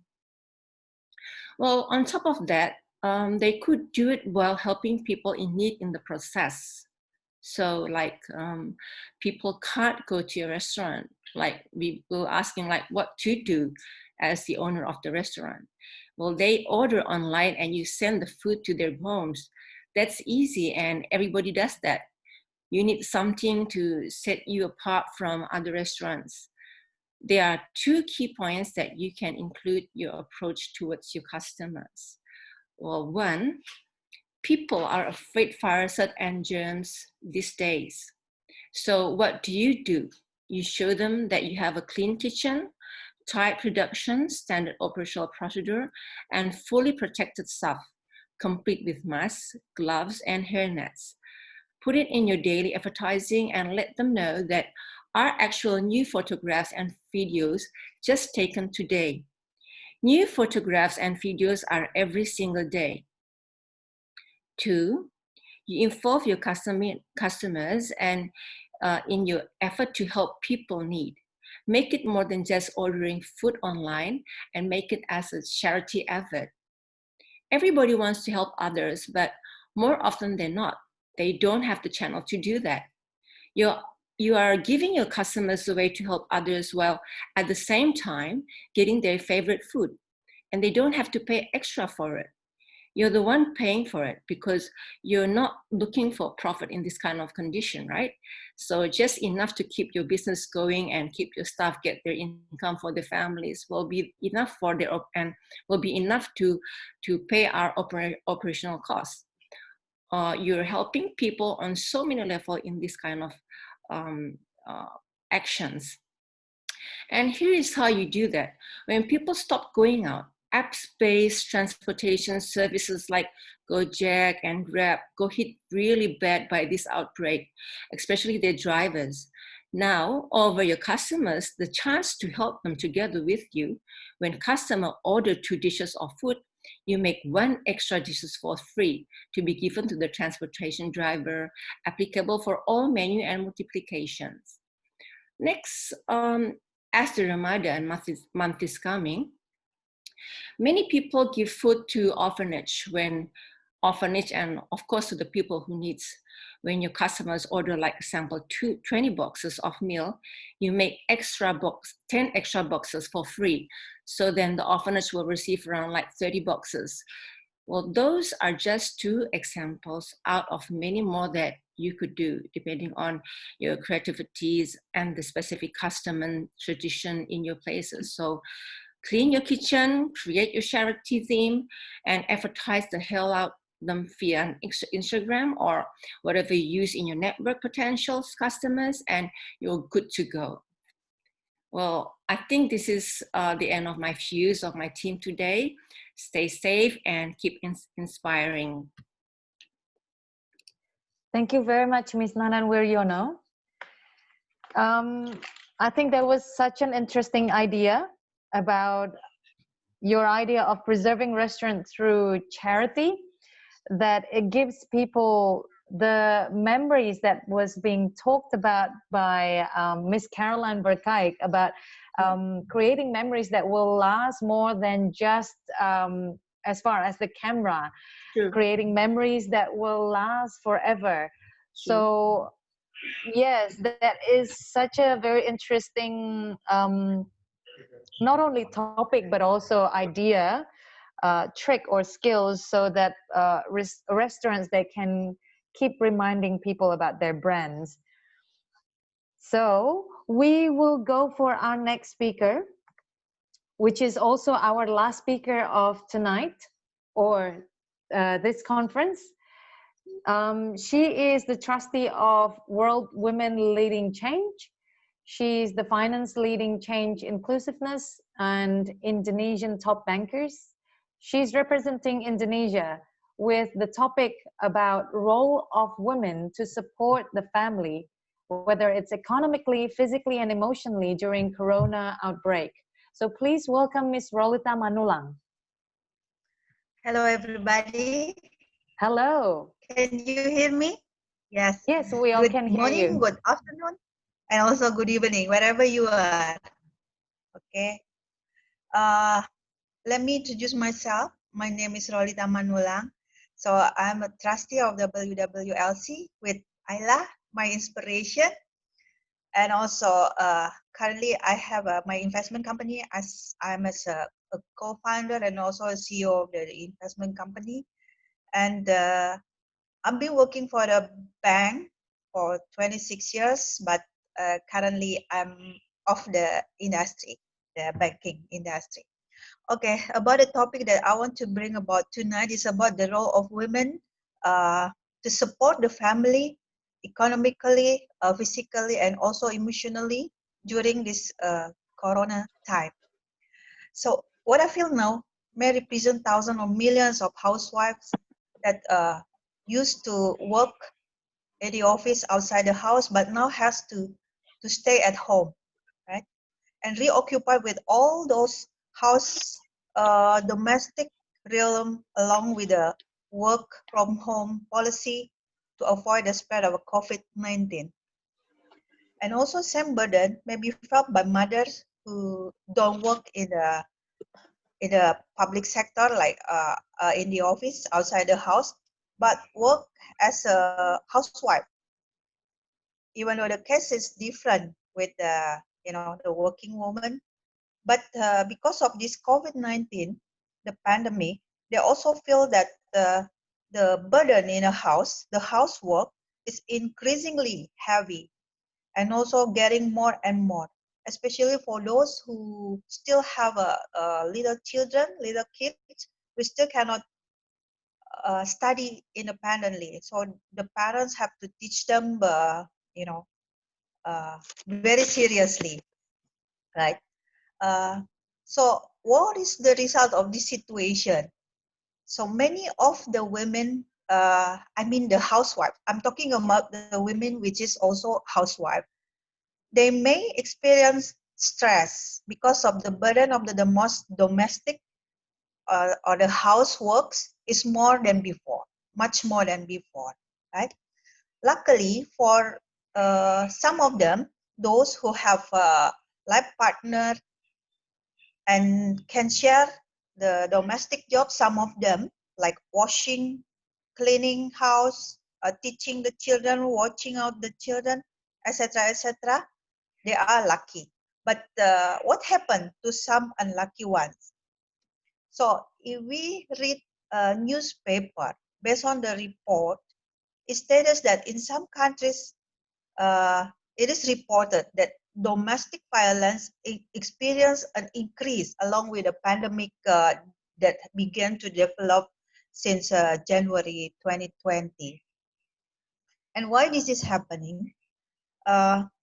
Because those women, those housewives, they are at home with men who have lost their jobs too, and lack of entertainment and no friends gathering like before to reduce the stress, etc., after office. Yeah, they don't have it now. So currently, the women lives with the partner who are in a very, very hard stress also. The same weight also felt by women with single parent status. Besides, they have to work extra in the house, doing the housework. They also have to find the fund, the money to run the family for the family spending. And the burden is even more increasing for those single parents who are working outside the house, yeah, in the office. In order to support the family, they have to go out. And it is also increasing the risk of virus transmission when they go out, of course. But now some of them even stop working or even were laid off. Another sad story, I mean. So, but during the pandemic today, this role of the woman, the housewives in a family, really helps government and the state in every country in dealing with the spread of this coronavirus. What are they doing? Yeah, these women to help the family. There are 3 points that I want to highlight. One is from the economic side, the economically situation. So this housewife can hand in hand with the partner to teach most efficient way in the family on spending on anything, such as electricity saving, and the wife can also choose healthy and simple food for the family, and also find another solution of income as an alternative, because we can see many business opportunity that based on digital platform are in front of us. We just have to try to learn it and then do it. Yeah, this is another opportunity during this coronavirus. And in the physical aspect, the housewife has to keep the house clean.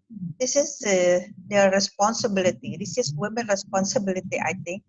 And also keep the good sanitation of the house and the environment near the house. And also to keep the hygiene of the member of the family. Yeah, the healthiness, the cleanliness of everybody of the member of the family. And next, to prepare the healthy food and drink and teach good habit to the members of the family to increase their immune. Yeah.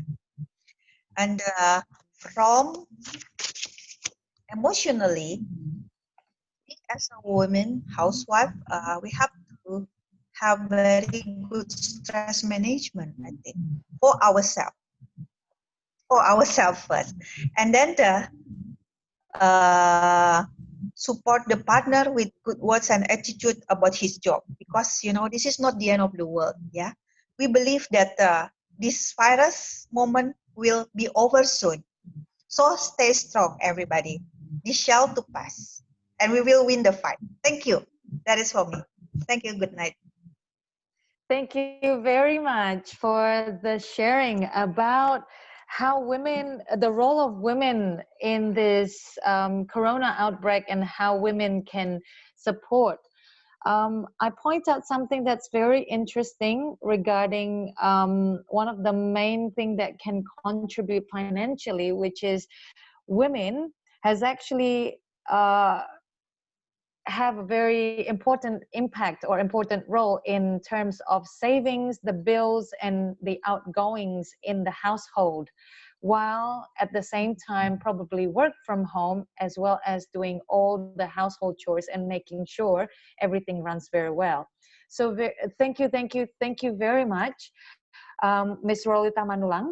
So we are now going to go into introduction of every single respectful attendees, which I have listed out. There will be about 20 people to be introduced. So in order to make this go quick and very smooth, I would like to invite every single respectful attendees, whichever the names that I will be mentioning, to introduce yourself for 1 minute only. So we will start from the first one, which will be, if he is still here, Mr. Indra Karona Ketaran.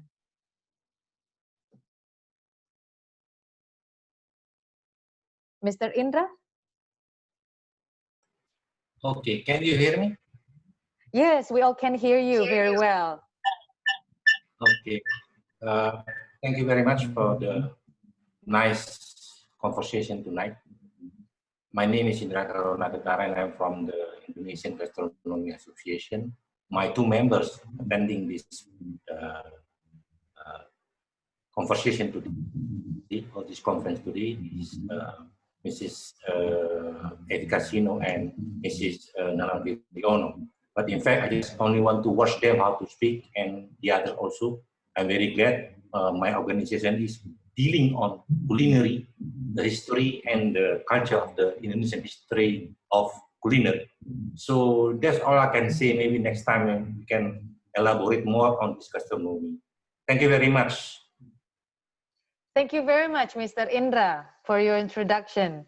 And thank you also for joining this conference, as well as adding 2 extra people from the IGA group to share some inspirational sharing in here. So thank you again. So we would like to welcome for the next respectful attendee, which is Dr. Jayanti Raj. Hi everyone. Hope all of y'all are still with the hype of the conversations that we have heard. Okay, my name is Dr. Jayanti Raj. I'm from Malaysia, and I'm also the co-founder for Malaysia World Chamber of Commerce, which we are championing women empowerment in Malaysia and all around the world. And I'm also the founder for Malaysian Asian Chamber of Commerce, with the intention of getting together people into a right platform to perform their businesses and also to increase the value of lives. So thank you for this opportunity given by my president, Datin Malika, and she's always been the inspiration. And Dr. Ayla, I've been hearing so much about you. So thank you so much for making this happen. And thank you everyone to give us a feeling of family. You know, I felt like I have a big family all around the world. Thank you so much, everyone. Have a good time. Thank you very much, Dr. Jayanti Raj. That's amazing for calling us family. And we are all family in here, isn't it? So please welcome for the next respectful attendee, Mr. Mario Gallo. Can you hear me? Yes, we all can hear you. Ciao from Italy, from Rome. My name is Mario Gallo. I'm considering ciao. Ayla's brother. We met 18 years ago in Seminyak in Bali, and since then we start to work together to build from nothing business in Rome, in Jakarta, in Bali, in London, and we are operating now in 7 regions of the world. I take care of some operation in some business, and we manage a hotel, restaurant, hostels. And we were a business partner, and we become a family since then, because as we just say, family is very important. And we have few projects going on, like Luxtra, that it's a travel website that we will introduce in the next event. And also we work in a street vendor restaurants that we also introduce next time. Thank you very much, and please stay safe. And you know, life will be good. As we say in Italian, andrà tutto bene. Okay? Andrà tutto bene is mean everything will be good. So we are positive with a big smile. Thank you. Grazie. Grazie. Thank you very much. Andrà tutto bene. All the love to Italy. So, for the next respectful attendee, we would like to welcome Dr. Devi Rahmawati.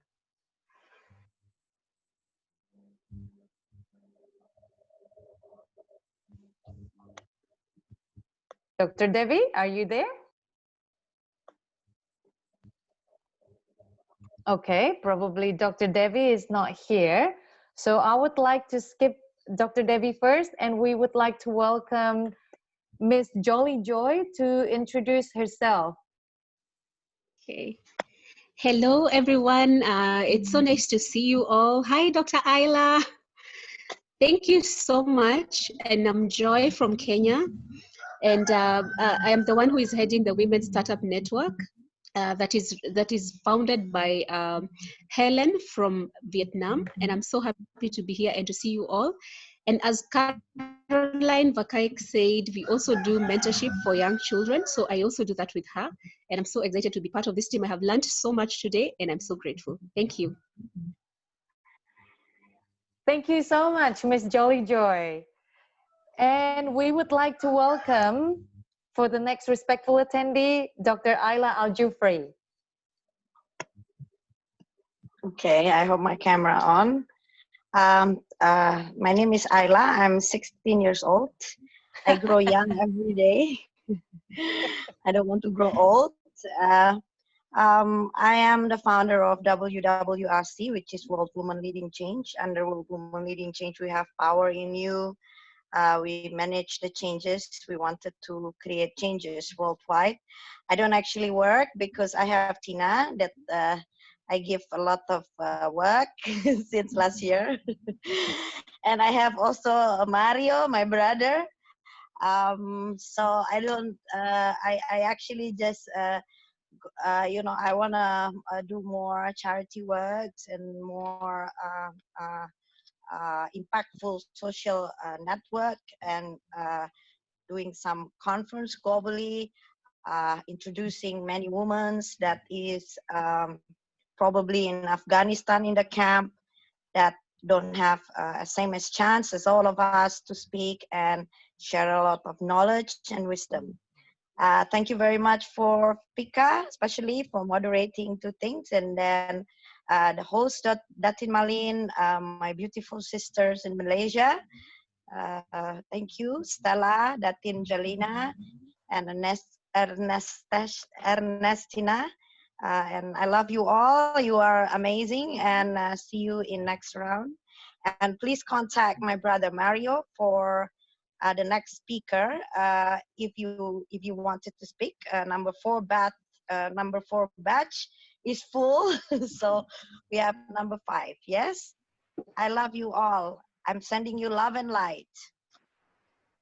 We all love you, Dr. Ayla. We are all sending you love and light as well. And thank you very much for always being the most grateful person in the world.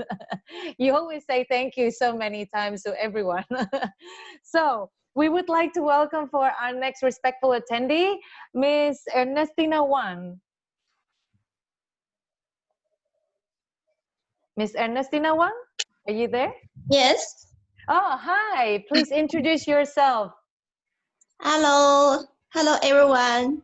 Hello. Now I am in Malaysia. Now it's already 11 p.m. So it's night time. Sleepy. Yeah, sleeping time. So I'm in under my bed here.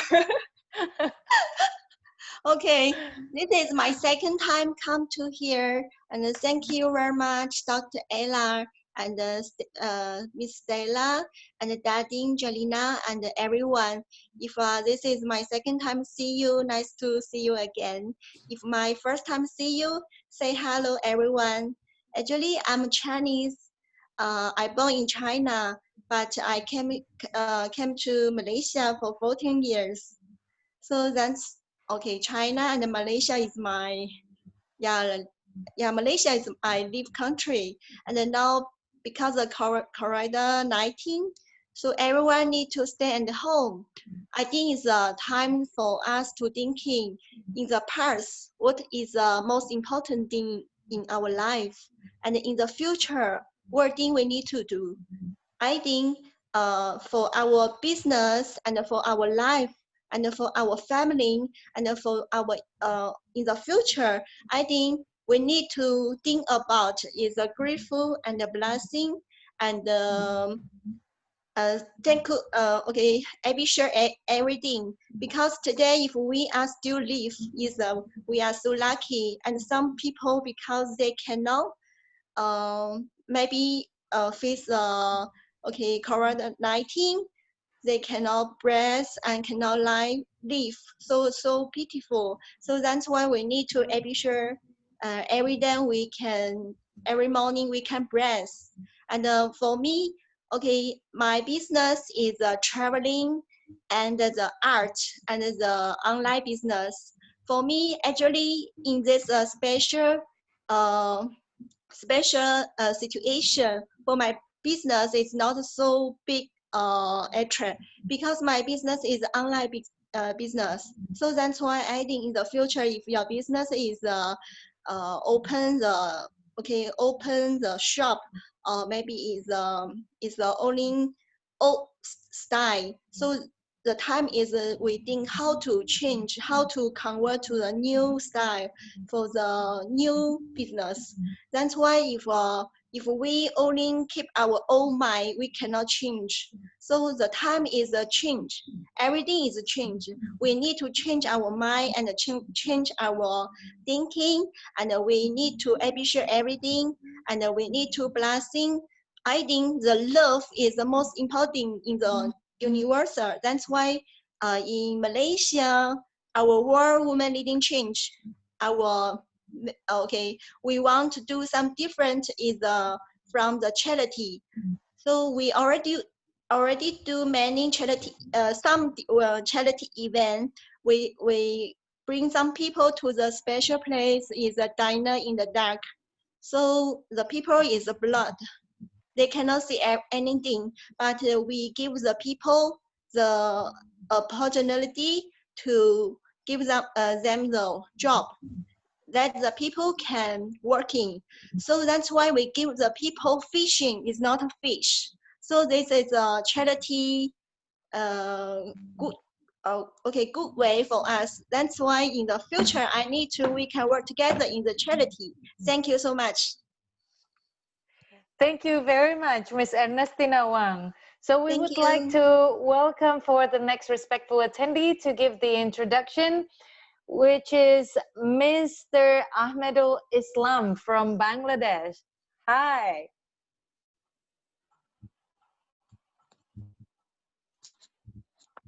Mr. Ahmed?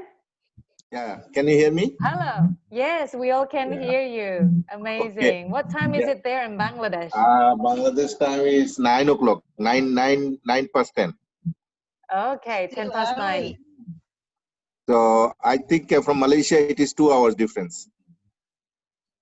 That's great. So go ahead. We would like to know more about you. Okay, this is Ahmed from, I live in Dhaka. So it's the capital of Bangladesh. And I am a founder of my company. The company name is Technogram Limited. So basically, I do software and IT business since last 25 years mostly with the Japanese companies. So I did a lot of application development with the Japanese companies.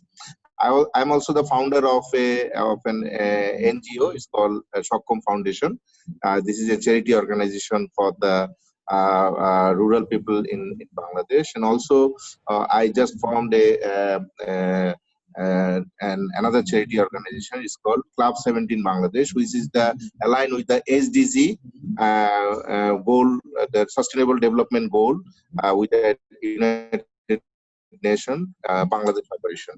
So basically, I'm also involved with the Association of Software and Information Services in Bangladesh. So I'm very much aligned with the government and the policies. So in the recent past, there are a lot of changes over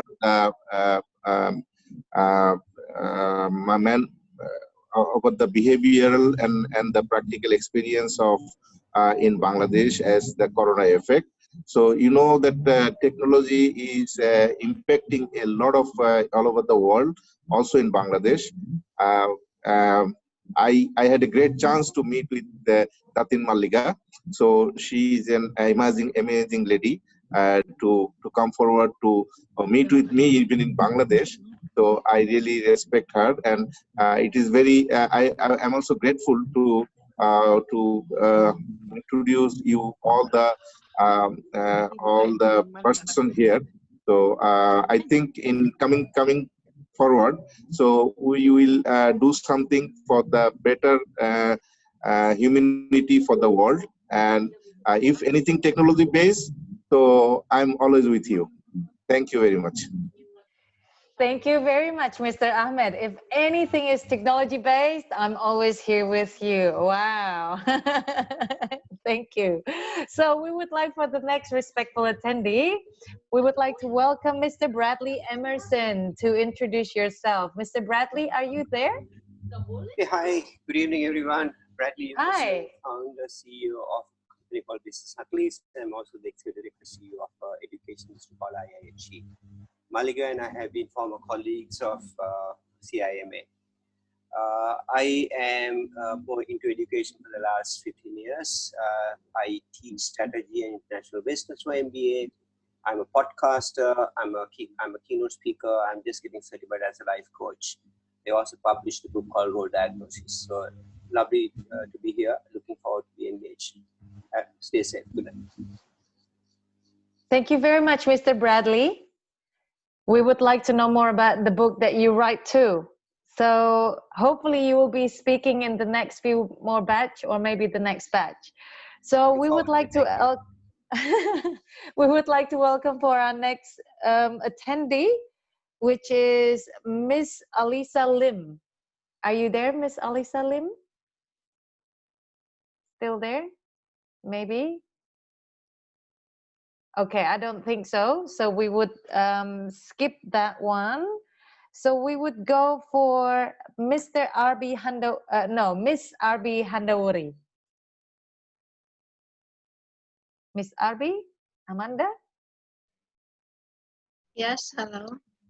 Hi, Miss RB. Hi. Can you please introduce yourself? Yeah, my name is Amanda. I work for Madam Ayla, Dr. Ayla, and she is mentoring me right now. Okay. Yeah. So Amanda is also one of the teams of Dr. Ayla. So we are very grateful that Amanda is helping a lot with the conference and with all the designing, graphic designing, I believe. Is that right, Abi? Yes. Amanda? Yes. Thank you very much. So we would like to invite for... Oh, yes. I just want to say tribute to Amanda. Amanda has been such an angel. She has been helping out at the background so much to putting things together, the poster, the graphics, the designs. If you see the posters in the chat group, your individual poster, that's her work.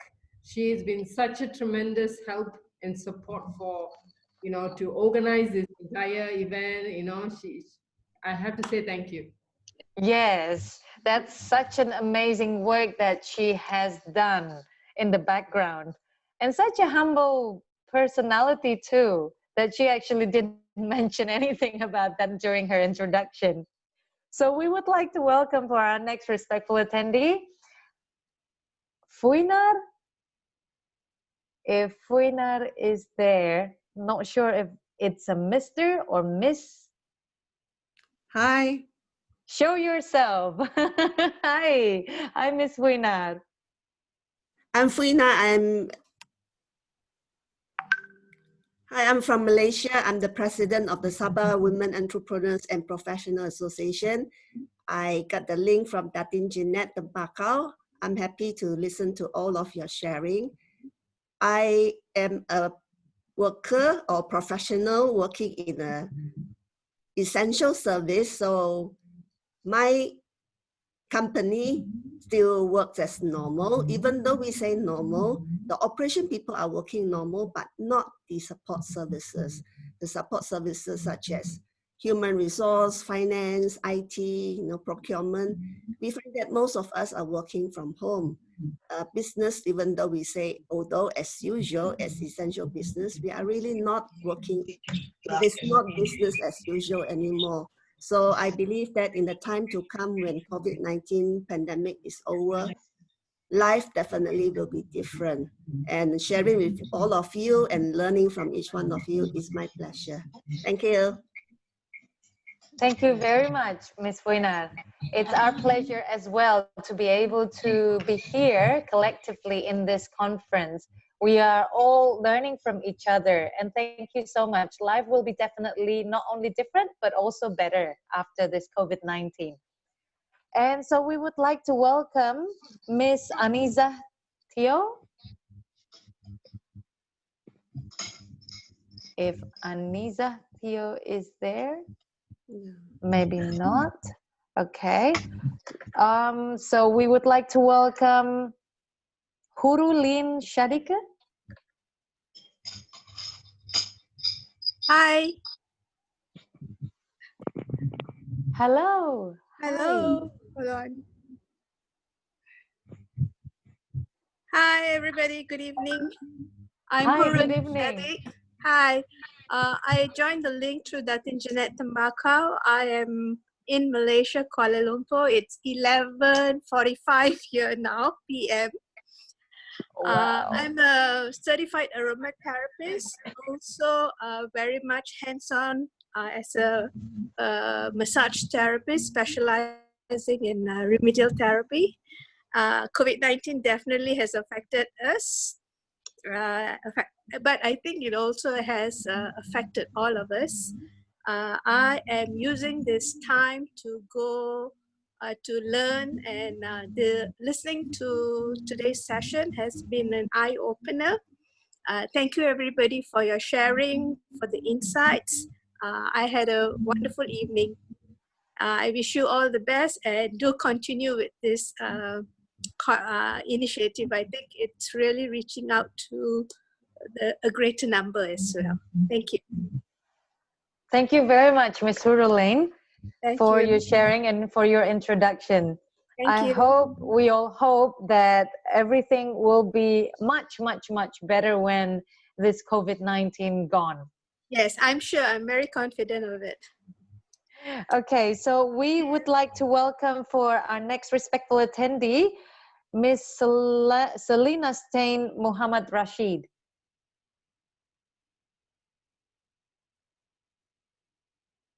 Madam Selina Stein Muhammad Rashid.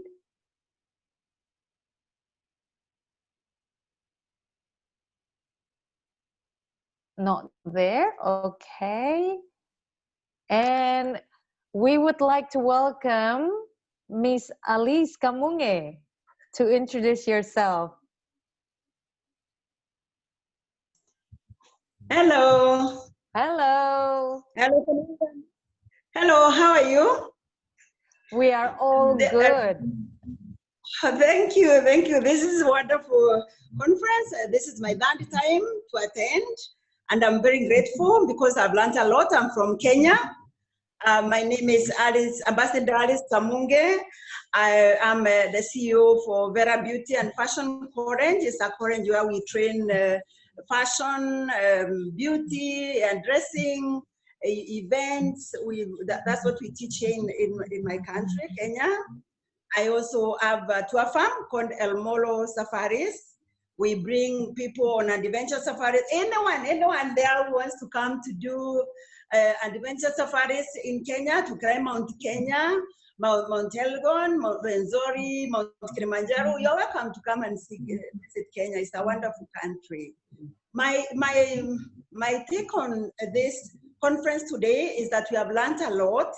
And I believe, Ayla, thank you so much and your team for bringing us together, because the world has become a village where we can hear ideas and get ideas, network with the people from all over the world. It's a great idea, great, wonderful forum for us. And we look forward to attending more. I don't think I'll ever miss any of these conferences. Every single moment, all of them I'll be attending because we are learning a lot. As you know, this problem has come to help us, and it's the one we say there's a silver lining. In every crown, there's a silver lining. We are seeing a silver lining in COVID-19, where it is bringing people of the world together. So it's a great idea for us to be together. Mine is to welcome everyone who is on cosmetic, on fashion, the apparel, to come to Kenya. Kenya is untapped. You can come and invest in this country. It's a very, very beautiful country. Africa as a continent is untapped. It's a virgin continent for investors. Anybody who wants to come to invest in cosmetics, you want to invest in education, anything, actually anything is ripe.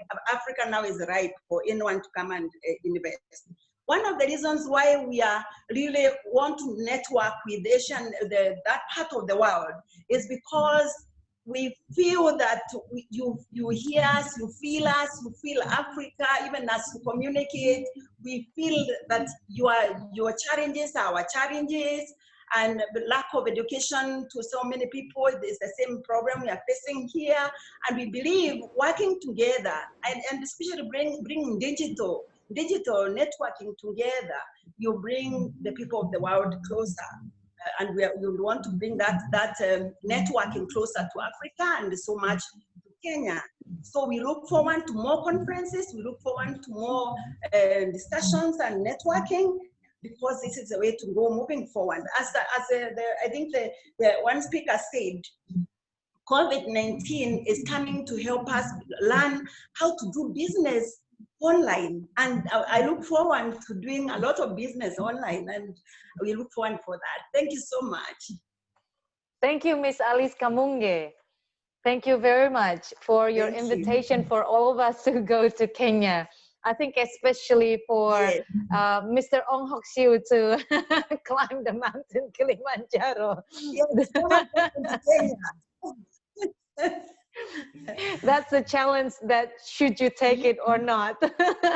Okay, so this teams come to Crown Mount Kenya.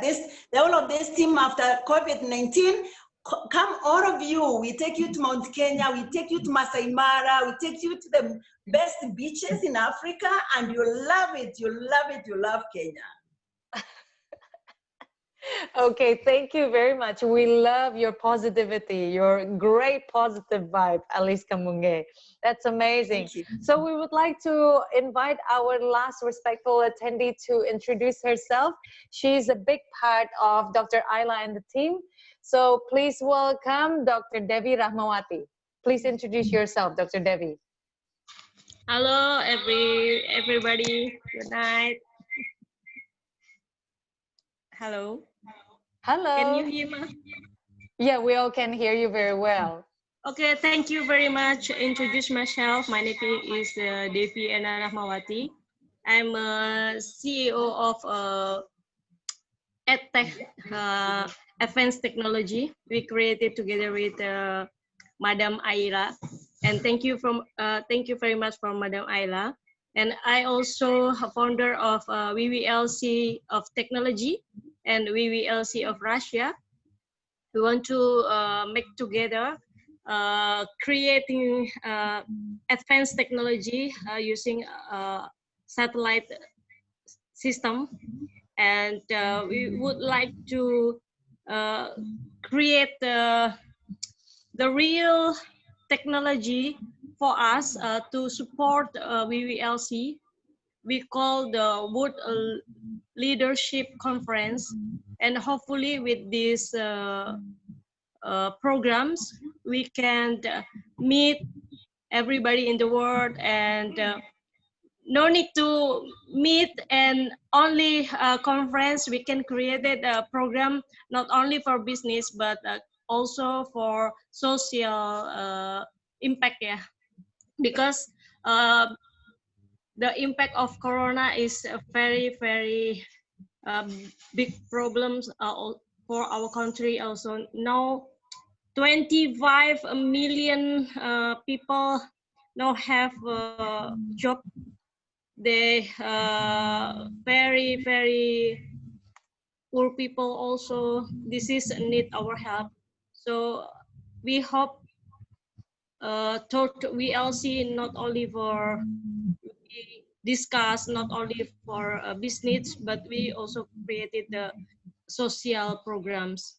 Maybe for the next batch, we can implement the program not only with talking, and we create the implementation program. Yeah, we create the foundation not only help Indonesia people, but we also can help from Vietnam, from Malaysia, Italy also. We created together because they need us. They need help from us. Thank you very much. Thank you very much, Dr. Devi, for your introduction and for all of your support for Dr. Ayla and the team, and also for every single program that everyone is initiating, including this conference. Is such a great initiation or such a great program. So yes, Dr. Ayla. I actually want to introduce Dr. Devi's innovation, which allow us to have 1,000 people in one conference. And if my calculation and my math is correct, in 6 weeks, we could reach 5 billion people. Why we need to reach 5 billion people is we need to fight faster than Corona. So we run faster than Corona because we have satellite, we have a wisdom, we have heart. So I hope we can spread all positivity, and I encourage everyone to share positivity, not only their pictures, but all the pictures of their friends, and keep moving, fighting Corona.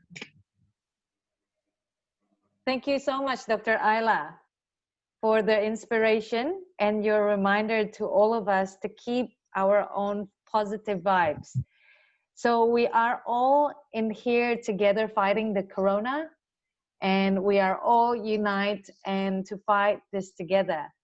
So I would like to welcome for any of the participants here who would like to raise any questions to any of the topics from all of the 14 speakers that have spoken before.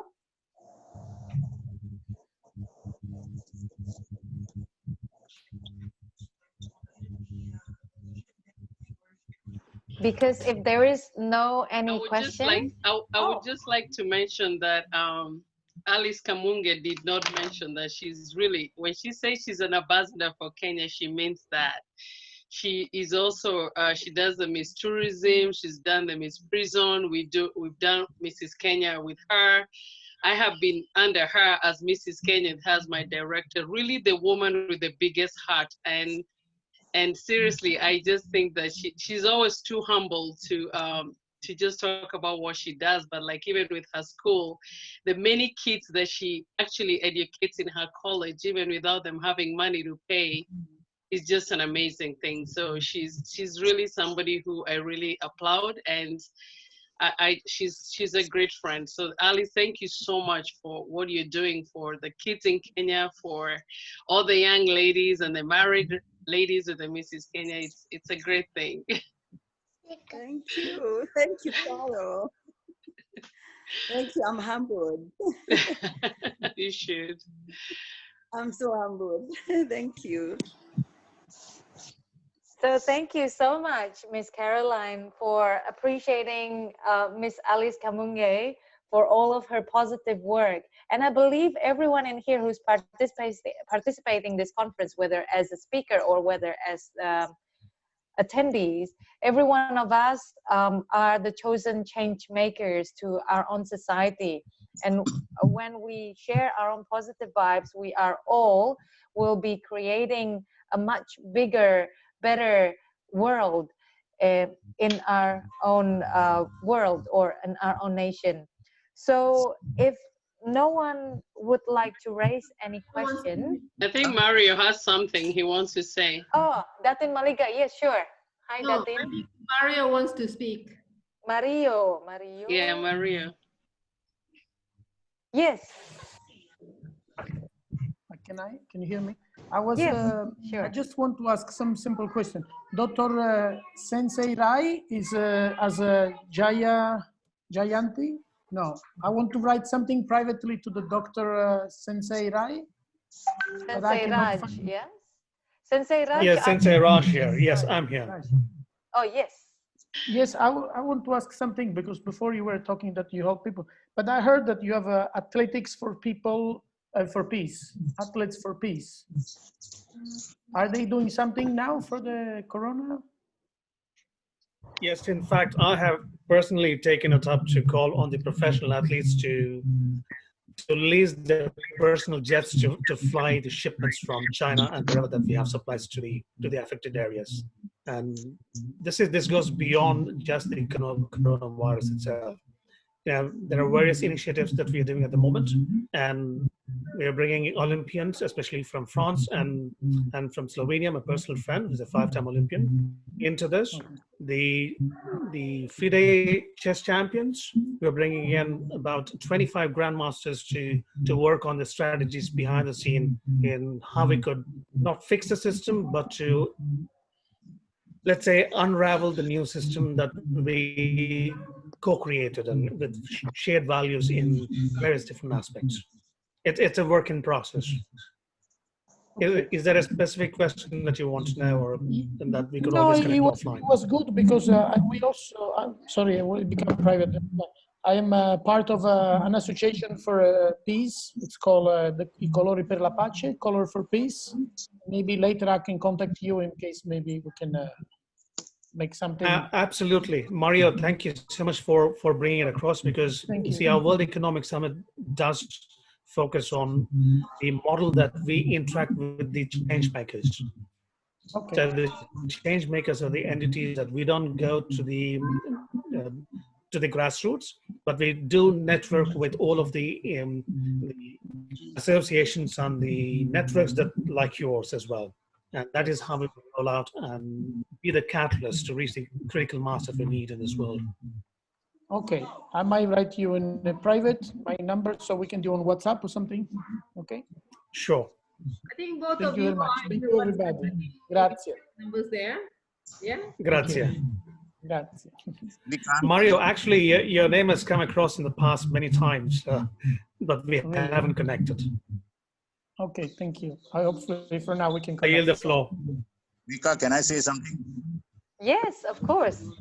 Of I course. think you have been a fantastic host, and the success of this is really the excellent way you have moderated the entire session. Thank you so much. It's been my pleasure. It's been my pleasure to be invited in this conference. And I love the positive vibes, and I believe every single one of us has great positivity that we can share and we can infect to other people. Rather than infecting the virus, we should really infect people with positive vibes. That's what I believe. And thank you so much, Mr. Ong Hok Siu, for the appreciation, and every one of you. And it really matters when we really appreciate someone verbally, giving verbal acknowledgement, and it feels really, really good, especially in this social distancing times where everything becomes so virtual rather than being face to face. So verbal affirmation and verbal appreciation verbally, whether it's to ourselves and to others, really matters. So thank you again. I just wanted to add to Vika. Actually, it was moderating this session, but Vika graciously agreed to moderate today's session, and you know, could not have found a better moderator. I think. You know, I thank you so much, Vika. Even though it was last minute, you offered your and you did an amazing job. Thank you so much. You know, to really moderate the entire show. You know, like what if it is not for you managing the time, managing the topic, and you know, getting things across, I think like thank you so much. Thank you very much. I was actually thinking as an American that right now in America we want to close our borders and keep everybody out, but looking at all of you right now, I'm thinking I don't know why we build walls. All of you is from so many different countries, but you have just this message of encouragement and intelligence that's just way beyond. And again, like I must say, it's like most of your countries have proved that you're better than us as Americans, that you're able to control this beast. So we are learning so much from you, and we're not as powerful as we think. And even all our different accents and all our different time frame has no control right now because we're all coming together. So Vika and Dr. Ayla, thank you so much for bringing this up, because this shows that we are all together. I'm thinking of America right now. We are trying to get all our medical supplies from some of your countries, you know, but yet before we were like, oh, we don't need you, we are sufficient. So maybe this was something that we needed to kind of bring us to the level where we should be to appreciate all of you. So thank you so much, Dr. Ayla and Vika. Thank you so much. Thank you so much. So again, I know that this conference is pretty much quite late for some of the participants here. So I would like to cut it very short and sweet. I will make the conclusion for every single batch that I moderate, so that everyone can keep a remembrance of everything that's being taken, or all the positive notes from whatever that we share in every single batch of the conference, and then it will all be shared to all of you. So before I close this batch, or before I close this conference, I would like to share a very positive quote that I take from Kobe Bryant, which is a basketball player. The most important thing is to try and inspire people so that they can be great in whatever they want to do. People in here means not only other people, but it starts from ourselves, which is the initiation from what we are doing today, from smiling and be grateful, and to have the love, and to always have the hope, because hope is the start of everything. So thank you, everyone. I would like to give it back to our host in Malaysia, Ms. Datin Maliga Subramaniam. So please.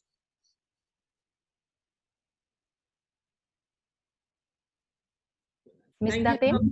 Yes. Thank you, Vika. Thank you for moderating the session again. My heartfelt thanks to you. It is an amazing journey with you. I want to thank all the participants who were here, the speakers, the attendees. You guys did an amazing job. You know, without you, we will not be here today. I am so blessed to be part of all of you, you know, to listen to your sharings, your experiences. It has been amazing. And I really have to say a special thank you to Ella, you know, to make this happen. And she is an amazing visionary.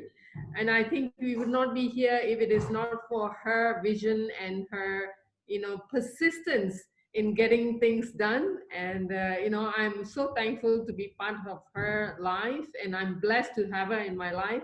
Just like what Dr. Jayanti said earlier, we are a big family. I think we can grow this into a much bigger family and create the vision that Ella has to, you know, to reach out to that 5 billion people that she was mentioning about earlier. Thank you, guys. Thank you so much. I know it's late for some of us, and I know it's early for some of you. We have taken much of your time. Thank you for being here in this journey. Yes, my heartfelt thanks.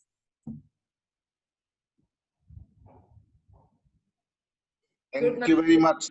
Thank you, Maliga, Datin Maliga, and thank you, Vika. Thank you all. Thank you. Good night. Night. Good night. Good night. See you next space. Thank you. Good night. See you on next space, yeah. Good night. Bye-bye. Night. Good night.